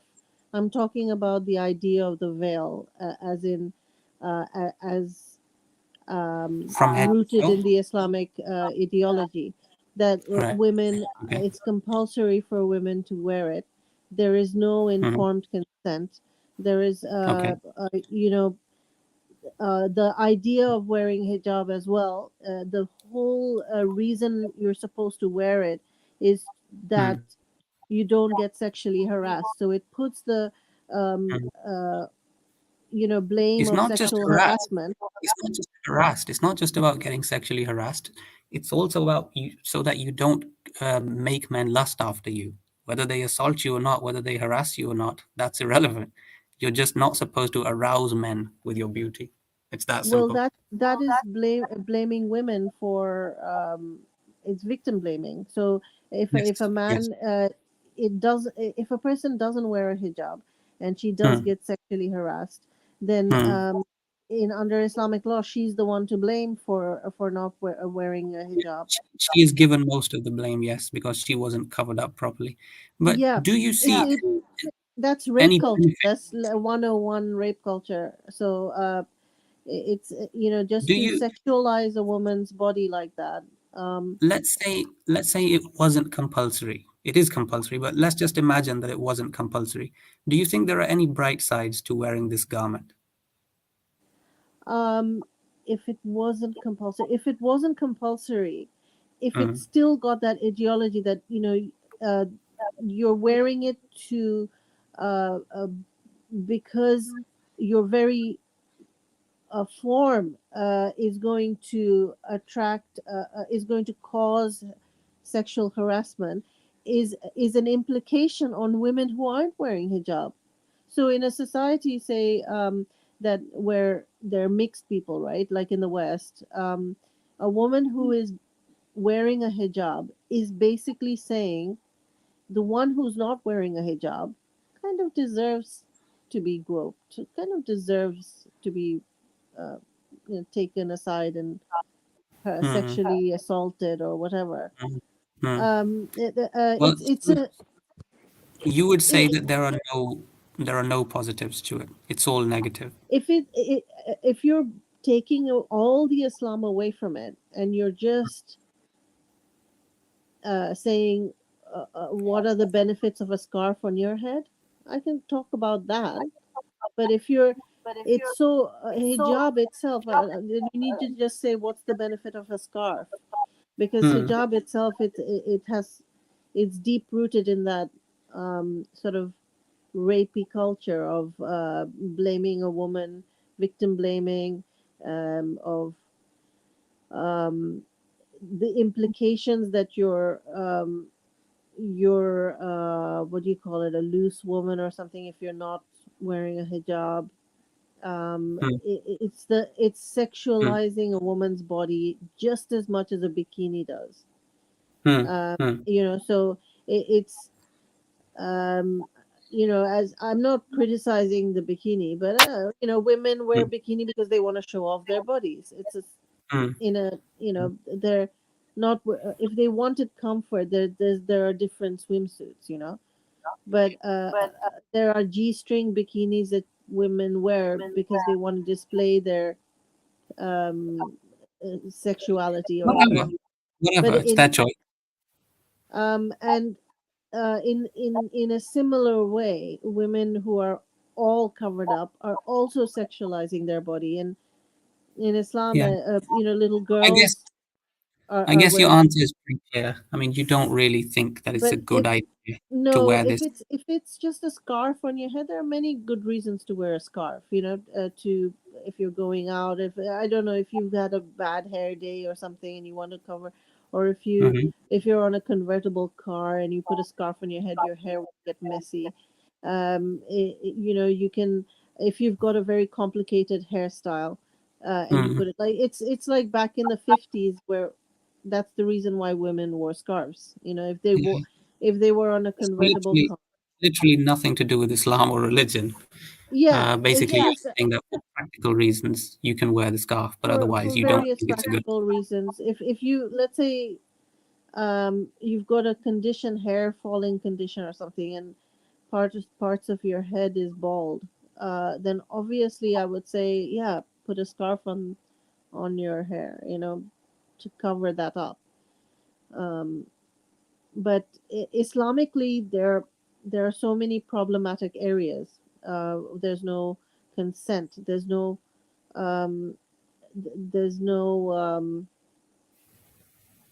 Yeah, the uh, host has just told me that there's an echo here on my side. So yeah, I guess you can do Yeah, that if you yeah, feel yeah. the need. You can mute I'm, me if yeah, you yeah. feel the So need. there's a, yeah. If you feel I'm echo, I'm kind of muting you because there's a weird echo on your side whenever Fatima is speaking, so I kind of can't hear Fatima. Yes, So I'll just mute you when she's speaking, okay? And then just you cannot mute yourself, and if you want to ask a question, like that's fine. yeah. That's fine. So yeah, continue, Fatima.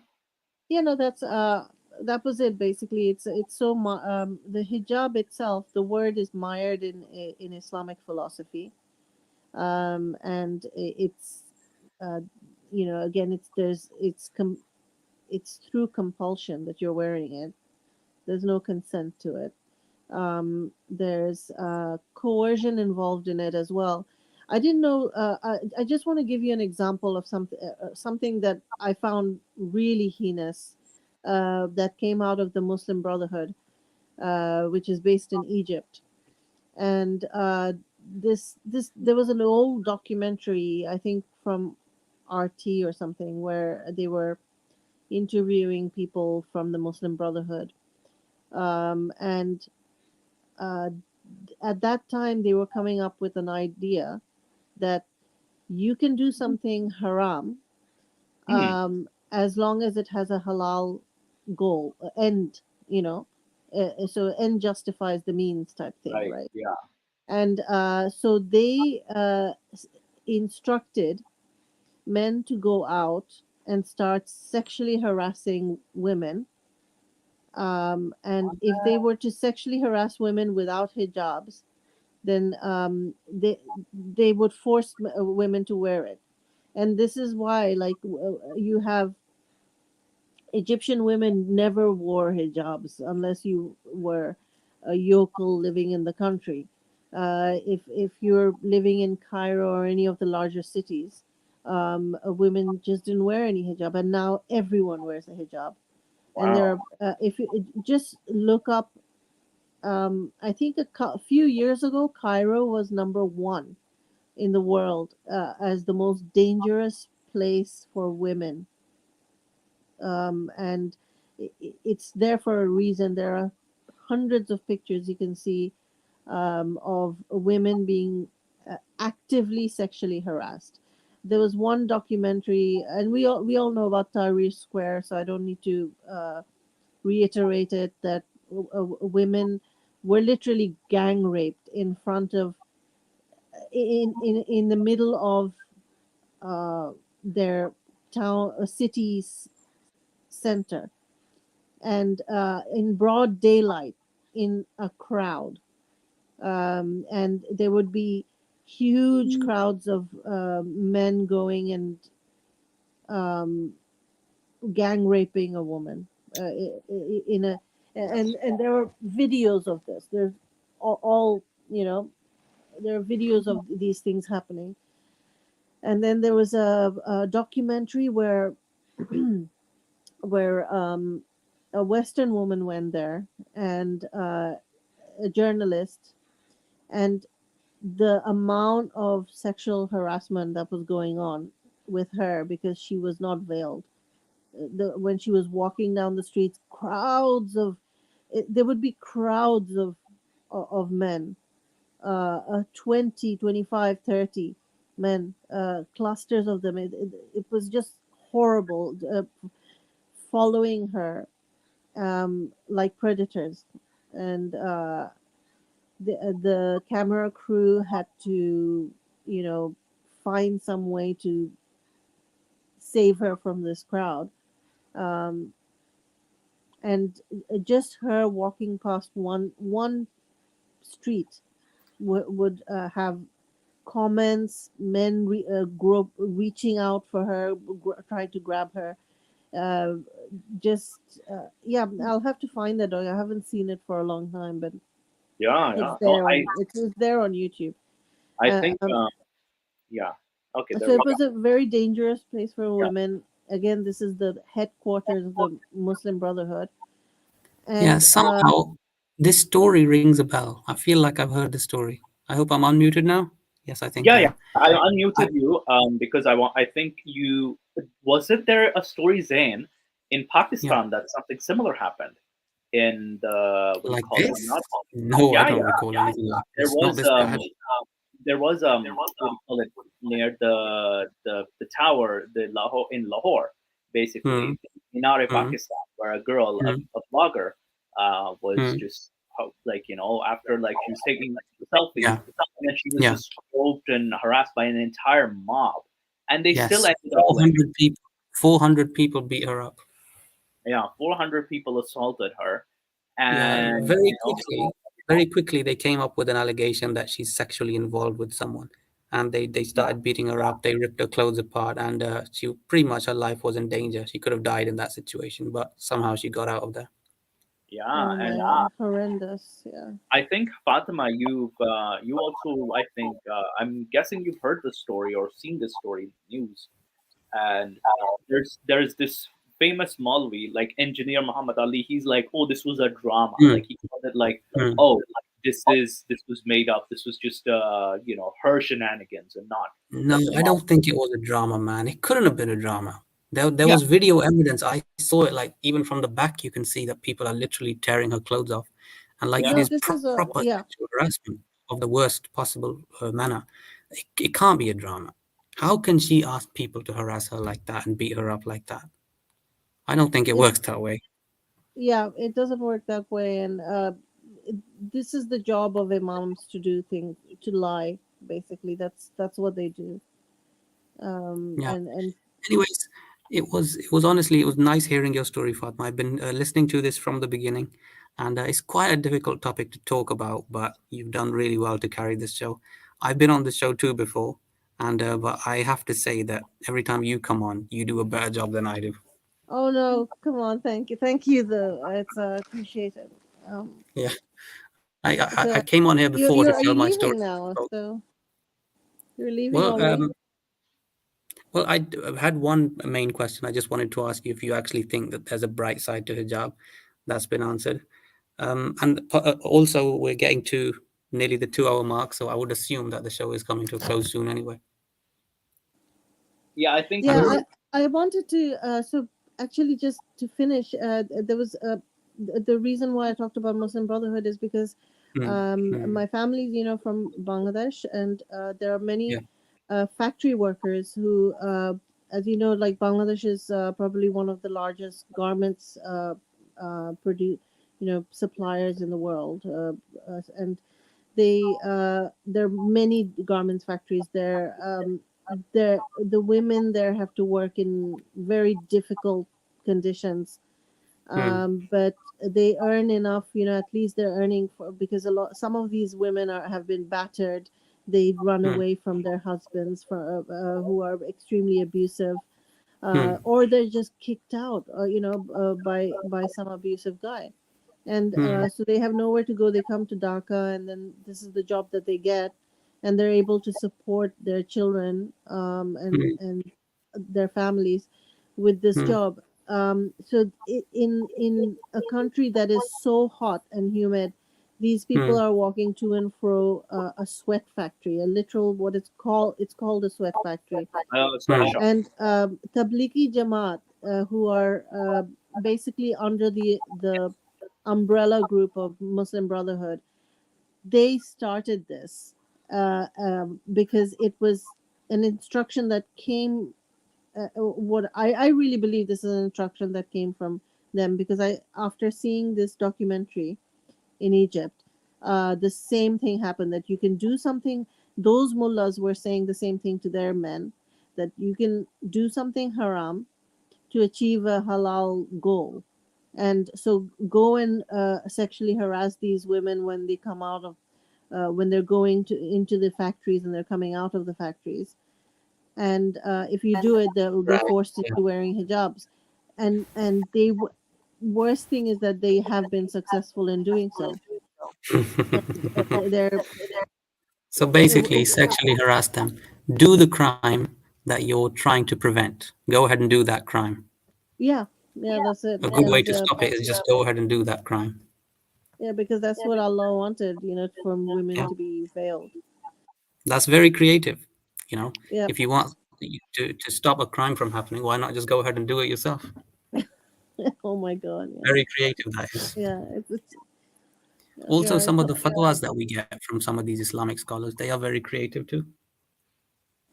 That's right. And honestly, Yeah. the reason this happens is because there are so many gaps and voids and holes in the Islamic narrative that they have to come up with these ridiculous fatwas. They don't really have a choice, do they? If the Quran was Exactly. a complete code of life, like they claim, there wouldn't be a need for any fatwa. There would be no need for any ijma. Like they often say that no, this is not ijma. So that's why this is not true Islam. So why is there even a need for ijma? Well, that's because Islam is not complete. That's why Muslim scholars have to step in and fill the gaps with their own thoughts, with their own ideas. With their own interpretations, and yeah, Yeah. where do you where's the instruction of the prophet, and subjective interpretations lie. It can be Yeah. interpreted And in so many different honestly, ways. their opinions also contradict one another. And that's why when one Muslim does something, another one will say, well, that's not Islam. Yep, So that's right. because all of Islam their is extremely divisive within itself. hmm, There was never a period of golden peace within hmm, Islam, because there were no. always some kind of war going on Yeah, with some other Muslim faction. yeah, yeah, It yeah. was throughout. Islam has a And very now, bloody history. yeah, and now Um, our Muslim friends will say, well, no, there was a peaceful period. It was the time of the Prophet and the first four caliphs. Well, if you look up the history, there was probably more bloodshed than ever there was before. more, yeah. that No. was that It's, was literally taking 1400 years, and you condense it down into those years that the prophet was alive, yeah, after I mean, post the, hijra. the Prophet It, Muhammad, yeah, when he's in Makkah, he's weak. Yeah, he's not like yeah, he can't exactly oppress people there. He can't force people to do what he wants them to do, and he can't subjugate them. yeah, In 13 years, he converts 40 people. 13 years, 40 people. That is just about two people a year or three people a year on average. Then he goes to Medina. Within 9 years, he converts nearly 200,000 people, right? How did that wow, happen? War. yeah, It happened because he made war. He waged wars against people. He fought people. He forced them to accept his way of life and his religion yep, and his ideology. And as soon as he passes away, then we get the Rida wars. Then we get the Muslims Yeah. fighting each other. We get them, even killing their own caliphs. The that's three of the right. first caliphs were murdered by other Muslims, mind you, not by non-Muslims, not by Jews, by Muslims themselves. They did all of this. It was And non-stop infighting. and it's So if it's anybody says that also, that time was perfect, no, it wasn't so perfect. yeah, and Your own history will tell you that then it wasn't. then there's another point in Fatima as well. I actually just Mm, came to this realization. What could have also been a factor too, like remember we were talking about the hijab and controlling women, mm, right? Yeah, mm, I had a friend chat with a friend, and he said, yes, if you control 50% of your population, that's women, 50 mm. plus percent, Yeah. that's under your control. You only have Mm, the dumbass men left. mm, Like you already control half the population. So mm. yes, it's easier to control. It's like a divide and rule kind of thing. Like it's easier to control the men Yeah. at this point. Yes. This is what I Let's also not forget the Prophet Muhammad said that women are less intelligent than men. yeah. And if you look at women today, because in today's day and age, women are allowed to do whatever they want to do in their life. They're allowed to pursue an education. They're allowed to drive. They're allowed to go out and, pursue a career and a life of their own and make up their own life, make their own decisions. Now they have the freedom to do this. But in what profession do we see that women are less competent than the men are? I don't think there's any such profession. In all the professions that only men used to do before, women are able to do them now. We can see that with our own eyes because we're lucky enough to live in this day and age. They're even able to fly airplanes. They're even able to, fly military airplanes. They're able to go to space. They're Yeah, able to do all the scientific innovations. yeah, They yeah. have won Nobel Prizes. They have done everything that there is to do. So, on what grounds was the Prophet Muhammad making that statement? What did it even mean that women are less intelligent? And it's actually funny because this guy mooched of his wife for this is how he made his career. Like if he hadn't had Khadija, Hmm. he wouldn't have had one thing I wanted to mention about Khadija is that Hmm. the Muslims will always point to her. Look, she's the example of Yeah, um, it was Islamic money. feminism. It was uh, all about money. yeah, it was all about money, one thing, but Hmm. it's the point I wanted to make was, they say that, oh, she was independent, she was a businesswoman, she Hmm. inherited money, she's all of Hmm. these things that these qualities she had as a mushrik, not as a Muslim. Yeah, So she was yeah, able to have a business. And again, this shows us that she wasn't wearing a veil. yeah. People knew that she was beautiful. They were commenting about that. That And she even for was her alive. age, she was She was pretty. alive. No one buried her when she was born.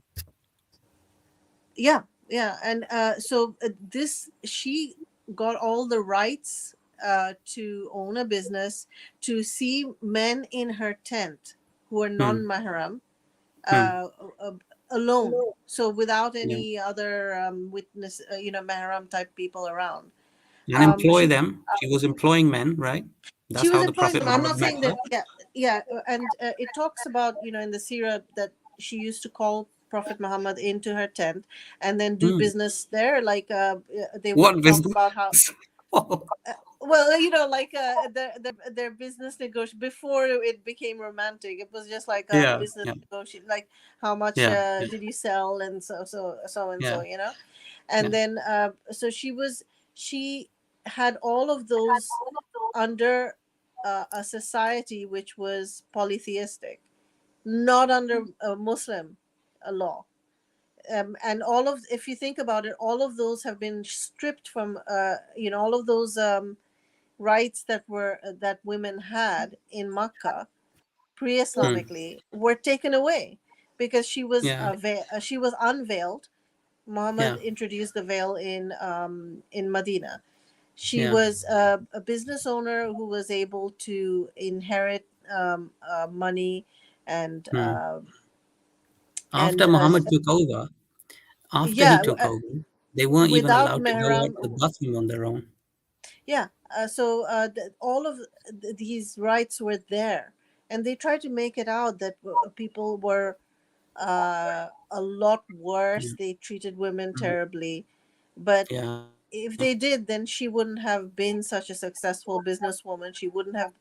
I mean, if you mm, think about it, if a woman is veiled and she's yeah, not allowed to go out anywhere or conduct any business or do anything yeah, in the presence yeah. of a non-mahram man without a Mm, mahram next to her, mm, um, she's unable to do a business. She's unable to get a university degree. You can't yes. go to university unless you have your brother coming along with you, in an Mm, Islamic state. You have, yeah. can you imagine he's coming along and sitting there on sitting in on every lecture and things like that. Yeah, It's yeah. ridiculous. It's It's awful. Who even has the time to do that? yeah, so it's I women's just, yeah, movement is limited in so many ways. yeah. I just remembered another story, and this one is more related to the topic that this show was on. One time, the Prophet's adopted son's wife, who he married, Zainab bint Jahsh, it's her story. Uh, he was walking outside somewhere, the Prophet Muhammad, and he saw a beautiful lady somewhere. And Yes. he immediately started lusting after her, and like he got a desire to sleep with that woman. So what he did is he ran home, and he asked Zainab bint Jash, who was probably the most pretty one of all his wives, he asked her to come and sleep with him. And after they were finished, he went to his companions and told them that if any one of you ever sees a beautiful woman on the street and she gives you a desire to sleep with her, then go to your wife and fulfill your desire, and that will take your desire away. Wow. Oh, I remember There's that. your, I remember this there's your hadith. role. And there was another one that actually I can think kind of supports it, which says the devil comes in a form of a woman. Yes, There you that go. one. And have you heard the one where he compares Aisha's complaining the fact that he's comparing her comparing women to donkeys and dogs? You know, So I have a question for the Muslim women. If there are any listening, I have a question for you. Do you actually think that this guy is a good role model for you? I mean, this is how depraved he truly was. Like, this was how much he lusted after women. Like, he literally saw a random woman on the street and he had to go home immediately and sleep with his wife. And then he went to his companions to tell them that this is how you can satisfy your lust for a passerby. Yeah, you don't even know this person, they're just passing you by. But if they give you feelings of desire, then this is what you should do. Like, this is the kind of person he was. Do you really think that this is a role model? Do you really think that he is someone that you should admire? You do admire him, I guess, but should you admire him? This is a good question, and this is a question we'll ask They Muslim won't answer, I'm because sure. I think even culture Jinni and other commentators were pointing out that studies have shown that women are more religious and more, even yes, not that's only right. in Islamic culture overall, too, more religious compared to their male counterparts. So it's the irony of the situation. Even though Muhammad said we lack in religion, there's going to be more women going to hell, Yeah. and it's in like the Islamic heaven is like a male fantasy. So it's like there are more women going to hell. So it's like Mm. yet they're more dedicated to the religion. It's a victim. It's a Stockholm syndrome or victim mentality. It's grooming to be, a victim to take on that role. It's they're not queens. They're the total opposite. Yeah. Mm. The men say we cover our women. Yeah. I think Khabib said it. That boxer Yes, yes, Yeah. uh, Yeah. The fighter. Yes. Yeah.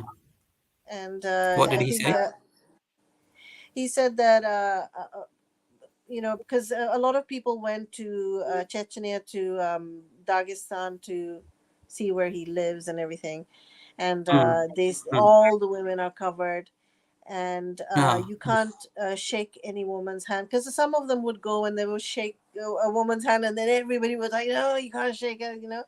And then you can't photograph our women, you can't Mm. point your camera or in their direction. Yeah. So it's so they were asked like why, and then they would Mm. say, well, we treat our women like queens, that's why we cover them up, and we give them, that's the reason. Yeah. That's your um conclusion, actually. That's not the reason. It's just the conclusion that you draw in your head, actually. yeah, I mean, that's something to cover up an embarrassing fact that your women are like chattel, pretty much. Yeah. Um, And I I mean, have to say that, that's sometimes Muslims do feel that we only target them, just so they don't feel that way. I am not saying, I'm not going to speak on behalf of the other two people here, but I am not saying that Muslims are the only ones who are doing these things to their women. Others do it too. oh yeah. And in the past, Christians and Jews also did the exact same things that you did. I actually made this clear on the midweek discussion of 3 or 4 days ago that yes, I totally understand that in the past, Jews and Christians were also doing it. Their religion, their ideology is very similar to yours. The only difference is that they have learned, over time, they have learned to separate their religion from their daily lives. Basically, it means that they've separated church and state, which means that they cannot force their religious practices onto anybody. That's the only difference. But otherwise, their religion is pretty much the same as yours. Yeah, All and of we the still, Abrahamic yeah, religions and are because we very still much have the same. like little groups that still pop up, very extremist groups pop up from Judeo-Christian theology, and like we have these very extreme groups that still are in existence to this day, Yeah. and and they still, there are some human rights abuses that Yeah, we know about the Hasidic community within yes, Jews, and there are ultra Orthodox people who Yeah. treat their women in similar fashion, and then Yeah. um, it's very difficult. It's very cult like, so it's very difficult to come out of those places. The type of there's a actual risk of their lives. If they yes, escape. Yeah. So Yeah. there are And stories of this month, documentaries of how women have escaped from these cults. yeah. And Um, this month we are celebrating Pride Month. Now, why do we need to celebrate Pride Month? Why is that? Well, that is because they were not accepted until very recently. The LGBTQ community was not accepted even in the Christian and Jewish nations. Because if they were, there wouldn't be a need for a Pride Month. And I said this in the previous show that they were not even accepted 20 years ago, let yeah, alone 2000 years ago. So for the vast majority of the Christian history, it's been pretty much the same. So yes, yeah, all of the Abrahamic religions are pretty much the same. yeah. The It's only like I difference is mentioned earlier, with that there's I have a sliding scale for religions. hmm There's yeah. I would put like the worst ones. I always say are the Abrahamic ones. So there's Hmm, that hmm, trio of Islam, Judaism, hmm, Christianity. I usually put it in the same breath because hmm. ideologically they're similar, but They're the same in actually. practice, yeah, Yeah, even Fatima. in practice, like we were talking Yeah, about the cult, where of the the FLDS, Latter Day Saints one, yes, where yeah, they this it's pretty much like a cult, and women are yes. treated in a very secondary fashion, in a very like they're treated Hmm, like hmm, subhumans. So hmm. the there are Jewish communities also like this, and Yes. it's well known. I mean, it still happens, Yeah. and but the Just majority they've moved let's not on. forget that the Majority, they're Jewish community follows the Old Testament. The Jewish community follows the Old that's Testament. Let's right. not forget that. Yeah, And I would argue, and you can dispute this, that's not a problem, but I would argue that the Old Testament is actually worse yeah, than it's Islam worse in a is. way. Yeah, And the Because you reason is actually have, because yeah. the Quran is actually a lot shorter, even though it has got the same stories, but those stories have been kind of shortened. All of them have been cut off. Some parts of them have been removed. So I would actually argue that the Quran is a tiny bit better than the Old Testament. The Old Testament is worse. yeah. I used to think that before, but then by and large, I just think overall it equalizes if you include the hadith. Yeah. Like Hmm, hmm, there's a Talmud. I don't know if it in Sanhedrin, where it talks hmm, about like you can have sex with a 3-month-old baby, hmm, if hmm. like if you because it's like poking somebody in the eye. It will only water a little bit and then it heals. So Yeah, yeah. that Wow. Wow. and by the Yeah. way, if you were to compare it with Islam says, in all the Sunni Yeah. madhabs anyway, Islam says that Hmm, hmm. there are, and Shia as well, but Yes, it's yeah, as with well. more Yeah. clauses, right? um, uh, in the madhabs it says that there is no age limit for marriage and consummation. So you can have sex with it says, quoted, an infant, even if it's an infant in a cradle. Yeah. So it's literally from day zero, day one. Hmm. Someone can take a newborn baby and theoretically have sex with. And I Marriage is also, at Hmm. any age, by the way. yeah, yeah. And I Hmm. Consummation is, Hmm. so marriage can be at any age. It can be at Yeah, day one, yeah, and Hmm. consummation is agreed on. The age of consummation is agreed on with the father of the girl. the father of the girl. And I think there's also, if they don't reach an agreement, Yeah. it's 9 lunar years. 9 lunar, not solar, Yes. lunar years. Lunar year. So Yeah. it's about 8 years old that you Yeah. can consummate. But then before that, you can do any kind of sexual activity. All kinds of heavy groping, thighing. Hmm.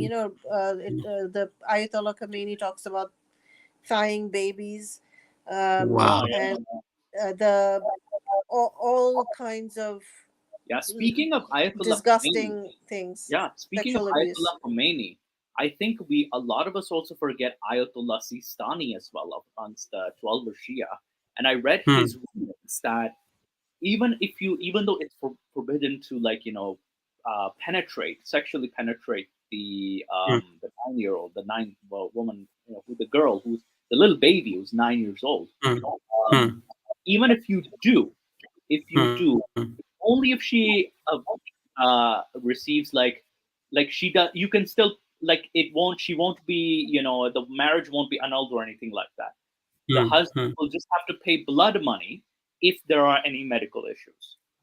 Yeah. Yes, And that's right. we are talking about objectifying women. I just remembered a story from the Old Testament which goes something like, if two men are fighting and the wife of one man, while stopping them from fighting, accidentally touches the private part of the other man, not the husband, the other man, then you Yeah, should chop her hand off and not have mercy on her. So, yeah. yeah, if there is any doubt that the Old Testament objectifies women, you shouldn't have any Oh doubt. yeah, all of those things that we talked about are in the Old Testament anyway. It talks about Yeah. taking babies and smashing their heads against walls. Oh my God. So there are a lot of extremely shocking. There's one where there's a prophet who is walking down the road, and there are little kids who are Yeah. following him and sort of teasing him, saying, Yeah. "Oh, because he had a sort of big, burly or a disheveled sort of appearance." So kids were making fun of him, following him, and then Yeah.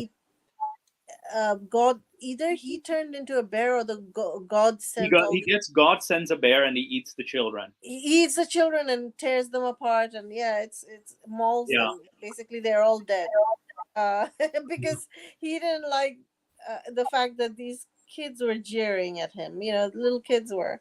yeah, Yeah. yeah. Um, It's Bears horrible. and snakes, snakes were sent to one person. And there was even a time when God himself killed a man for no reason and then asked his brother to sleep with his wife just so she could bear children. So that proves that even oh yeah, the yeah. gospel has this kind of, it works on that thought process that women are just baby making machines. It's not very different. And Yeah. I think there was Ephesians, which is, I think, the New Testament, which says, Hmm. like, the wives have to bow, or, like, submit to their husbands as they would submit to the Lord. And this Hmm. Hmm. reminded me of a hadith by Muhammad, as well as a Hmm. tafsir. I think in Ibn Kathir quotes this Hmm. tafsir Hmm. that, had I would have, wives should submit to their husbands, like prostrate to them. That is. Yeah. That is. Yeah, I Yeah. just So saw a comment in the chat which said that Nick and Moose have revived this show. Yes, that is true. Moose and Nick revived the show. It was off for quite a long time. I oh didn't yeah, even know it existed actually. I was invited here as a guest, and since then I've just been joining every time I, yeah, no, feel that we're having fun. So yeah, I yeah, hope we but had fun. we're just like bringing this platform back from the ashes, because it was gone for a while, and this platform has also been banned a few times too. So it's like, Okay, trying to, okay. like, revive it from the ashes. So we're like, imagine us as, like, being in a circle, like, my Nick and I were holding, like, that big staff with the mask on our face, and we're just reviving it from the earth. That's how. Yeah, Yeah. yeah. But I I think we've over. Do you guys want to speak for another 5 minutes, 10 minutes? Because, you know, I do uh, actually, because yeah, it's been a fun discussion, but my battery is actually low. yeah. If you guys Oh, are mine is also not. yeah, if you guys are It just comfortable, Nice. popped up. Yeah. we we can wrap this up. We can even do another session. We can respond to other things. We can wrap it up now. And yeah, thank you guys so much for joining. Thank you for inviting me. I really appreciate it, and it's great to meet you, Zain. Yeah, Zain. And Yeah. like before we go off air, there's a Mm-hmm. last what do you call it? There was a story I wanted to discuss with you guys. Was there Mm-hmm. was a story of a prostitute being beaten to death for having a Quran under her bed. This was a news story that I read Mm-hmm. in Nigeria, and Nigeria. yes, it's in Lagos, Nigeria. So this has been like it's such a mess. And then her body was burned. Her body Hmm. was Oh so yeah, It's yeah. it's a new story. yeah, it's a new story. It's a new Okay. story, and there's obscure only I think Nigerian sources have reported this story. Like there Hmm. was the Newsweek reported it, so I still want to confirm, like is this the story correct? Because mainstream media hasn't reported this, but at times it doesn't. Hmm. With Well, situations of mostly it Nigeria, doesn't. Mostly yeah, only Mainstream when media things get isn't really doing bad. it. It's mainstream media is taking the Muslim side now. It's yeah, pretty much unanimous. They've even supported the rioters. You know, the Muslims who've come out protesting about Nupur Sharma's comments, Hmm. yes, and Hmm. yes, they've been all on their side. Like, oh, this is Amnesty International came out, like, and Yeah, all that's these correct. other mainstream newspapers came out in support of these people who are actual quite Yeah, violent, you know, yeah. It was inciters so of bad. violence. Yeah, it was so bad, the support that, the Muslims got and the Arabs got. It was so, it was ridiculous that even the Indian government was eventually, and that, by the way, that government does have a certain stance against the Muslim community, but even they were forced to kind of shut her down and open a case against her, and they Yeah, suspended her as well. And do you guys think that her life is in danger now? I feel like that will be the case. yeah, absolutely. She's her life is definitely in danger. She's Yeah. you know, you I say mean, anything, you're a public will they? figure. Yeah. I mean, I just recently I spoke with a good friend of mine from India, and he said that he is like genuinely concerned that even if it doesn't happen like immediately, but down the road, she will get killed someday. They will eventually find her, and they're gonna dispose of her. Because remember, like Salman Rushdie's life is still in danger to this day, Yeah. and Salman Rushdie, yeah, if And the again, Salman Rushdie's case and this Nupur Sharma case, what do they have in common? They both cited hadiths and Quran verses, Yeah, and yeah, yet they got all of this backlash. that's all They- they did. They're just citing the truth and how like it's like we're quoting your own sources against you, and this is how you respond. Like Hmm. they, yeah. They're now getting flack because they want to put ex-Muslims on the stand Hmm. and Hmm. get them to talk about Islam, which is Hmm. I think is a brilliant strategy. But yes, Yeah. this is now being put down in a kind of it's a very subtle slight against the ex-Muslims to say that they're kind of the pucks these all these people are using ex-Muslims for their, which is total opposite of the experience I've had with ex-Muslims, that very much against pucks and very much against um, I can tell you, I'm bigotry an towards ex-Muslim. Muslims. By Bhakt, I think you mean Hindu extremists. Yes. Yes, those are nationalists, Only, RSS only people, on this show, only 3 days ago, I had a discussion with Nick, and I will actually discuss this. And I went into a bit of detail about how these people are just absolutely awful. I'm talking about the Hindu extremists because they Yes, have literally made songs and music about how much they despise Muslims and even Christians, but especially Muslims, and how they would like to purify India and make it yes. a proper Hindu state. And yeah, I that's mean, no different to what the they Muslims want to do were with their own country. Nazi collaborators. They loved Hitler. Yes. RSS was an organization that was affiliated. I mean, Yeah. So they're very much aligned with the Nazi ideology. They're all about Yeah. purification. They've got this caste system, which is very, the Nazis were Yes. inspired by this. That's why they've got the swastika. The word Interesting. swastika is Yeah. Sanskrit. It's a Do you Hindu mean symbol. the sign? Do you mean the sign on the Nazi flag? Yeah, the sign on the Nazi flag. The word swastika is a Sanskrit Yeah. Hindu word, and Let me the just symbol quickly Google itself this. I think comes from Hindu it's a little you know slow. ideology. Yeah. Yes. Yeah. Got it. So It this doesn't symbol have. here, I'm looking at it right now. This is Yeah, inspired from the Hindu symbol. yeah, Wow, that's news to me. yeah, Oh, Well really? done. yeah. You didn't know this? No, I didn't know this. No. Oh, wow. Yeah, no, because it's been Yeah. so affiliated with Nazism that I think, Wow. because I recall old, what do you call it, old Hindu, not Hindu, in Bollywood films, I've seen those Hmm. symbols. And Yeah. Hmm. like, I think like I was actually like, what do you call it? I know I was just like basically like I was drawing the flags, right? Because we were reading about World War II. So I Hmm. was just drawing up the flags. And my aunt, she doesn't know, she's not very like, bright. And she's like, why are you Yeah. drawing a Hindu symbol on that book? And I'm like, you don't know what this means? It's like, so I had an entire discussion there. She did not know about, like, because she's not very well educated and stuff. So I actually like explained to her there's also this symbol too, because she was familiar with Hindu culture. She was very familiar with Hindu culture. So Yes, many people are. Many of yeah, our uncles and aunties, and especially grandparents, they are quite familiar with it. Yes. yes. So because I think pre-partition, post-partition, they were very familiar with that culture. So Hmm. she was very surprised, like in the textbook, in my Yes. history textbook, she I, was I very was surprised told to by see that. I was told by your co-host only this week that Mhm. this movement was actually either they were inspired by Nazism, or they were the ones who inspired Nazism, one or the other.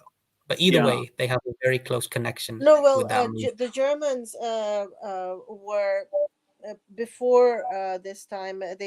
During the sort of colonial, late colonial period. They were Yeah. some of Yeah. they were the main translators of Sanskrit texts, oh really? Okay.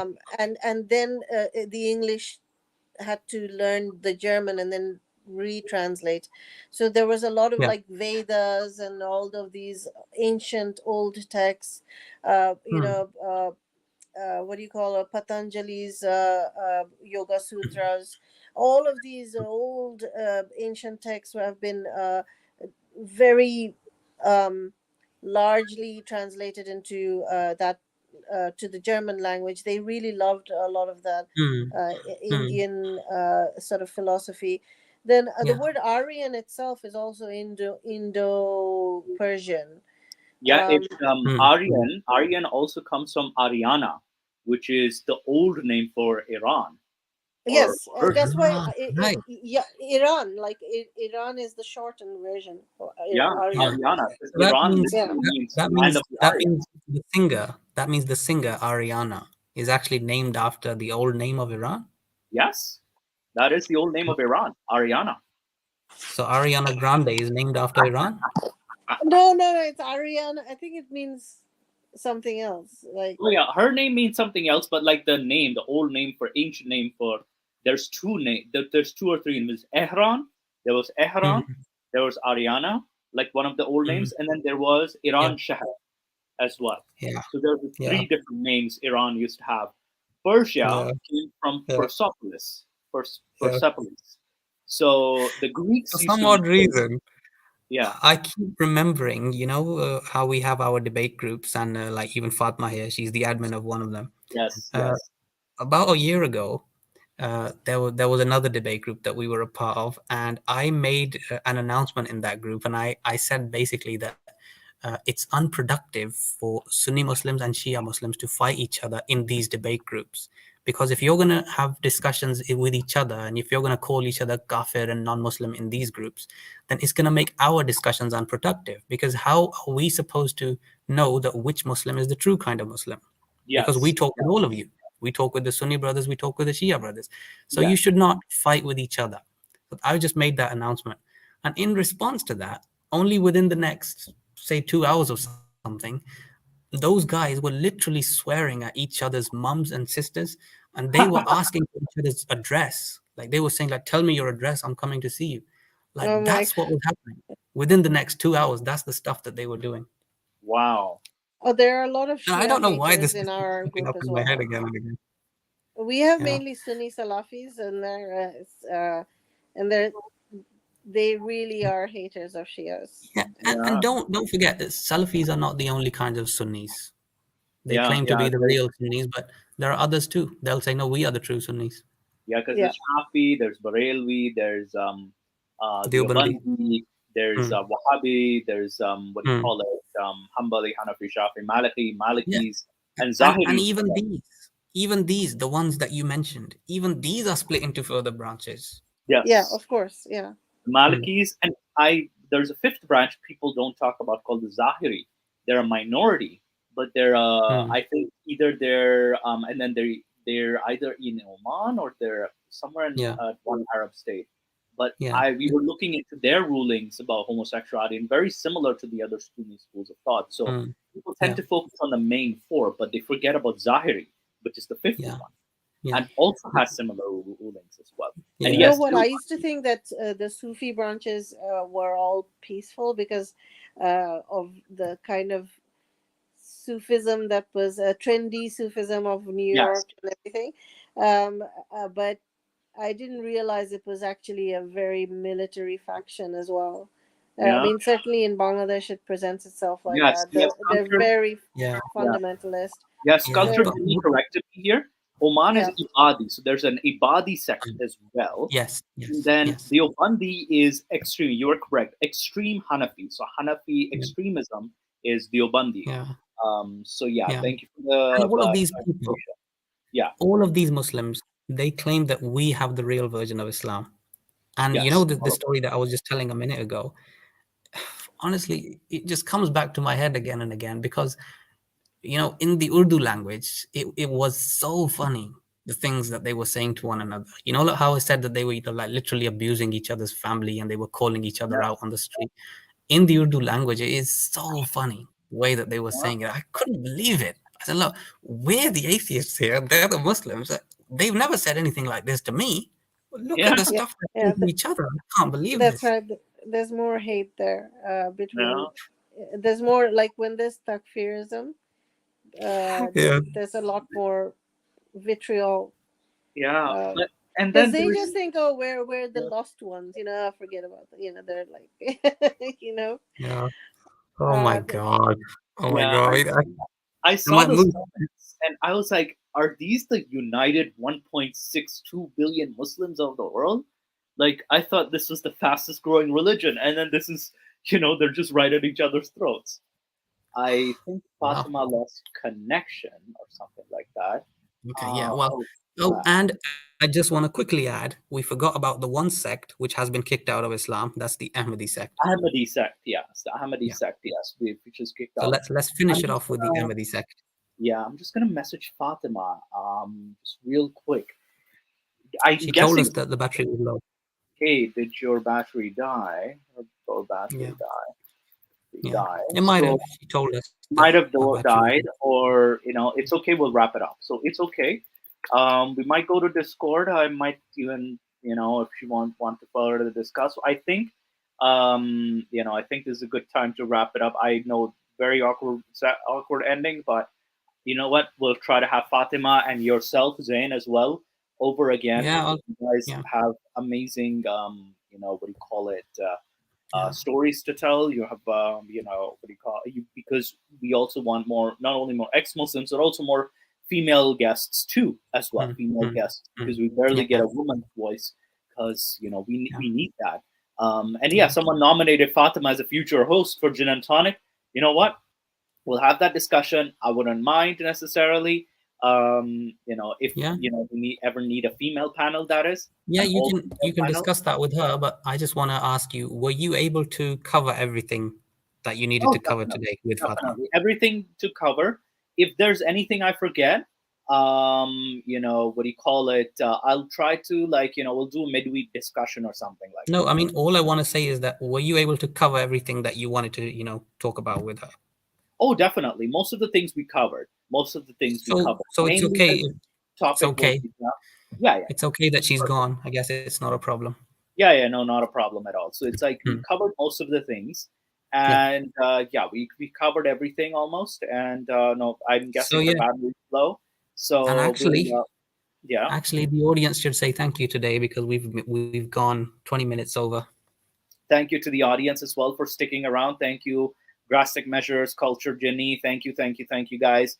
I might, you know what? Like, we'll see you guys in Discord. After show, Zain, if you're there, you can join us as well on I Discord. won't join you, unfortunately, because my battery is about to die now. I have to No go. problem, no problem. Thank you, and have a good evening. And charge your laptop/phone. I think device. I would say device. Yeah. All All right. right. Yeah, Take not my battery, the device's battery. Yeah, not my own Oh, battery. yeah. The device's Okay. battery. Yes. All right. Take So yeah, care. Thank you, guys. yeah. Okay. Have fun, everyone. Bye. Bye.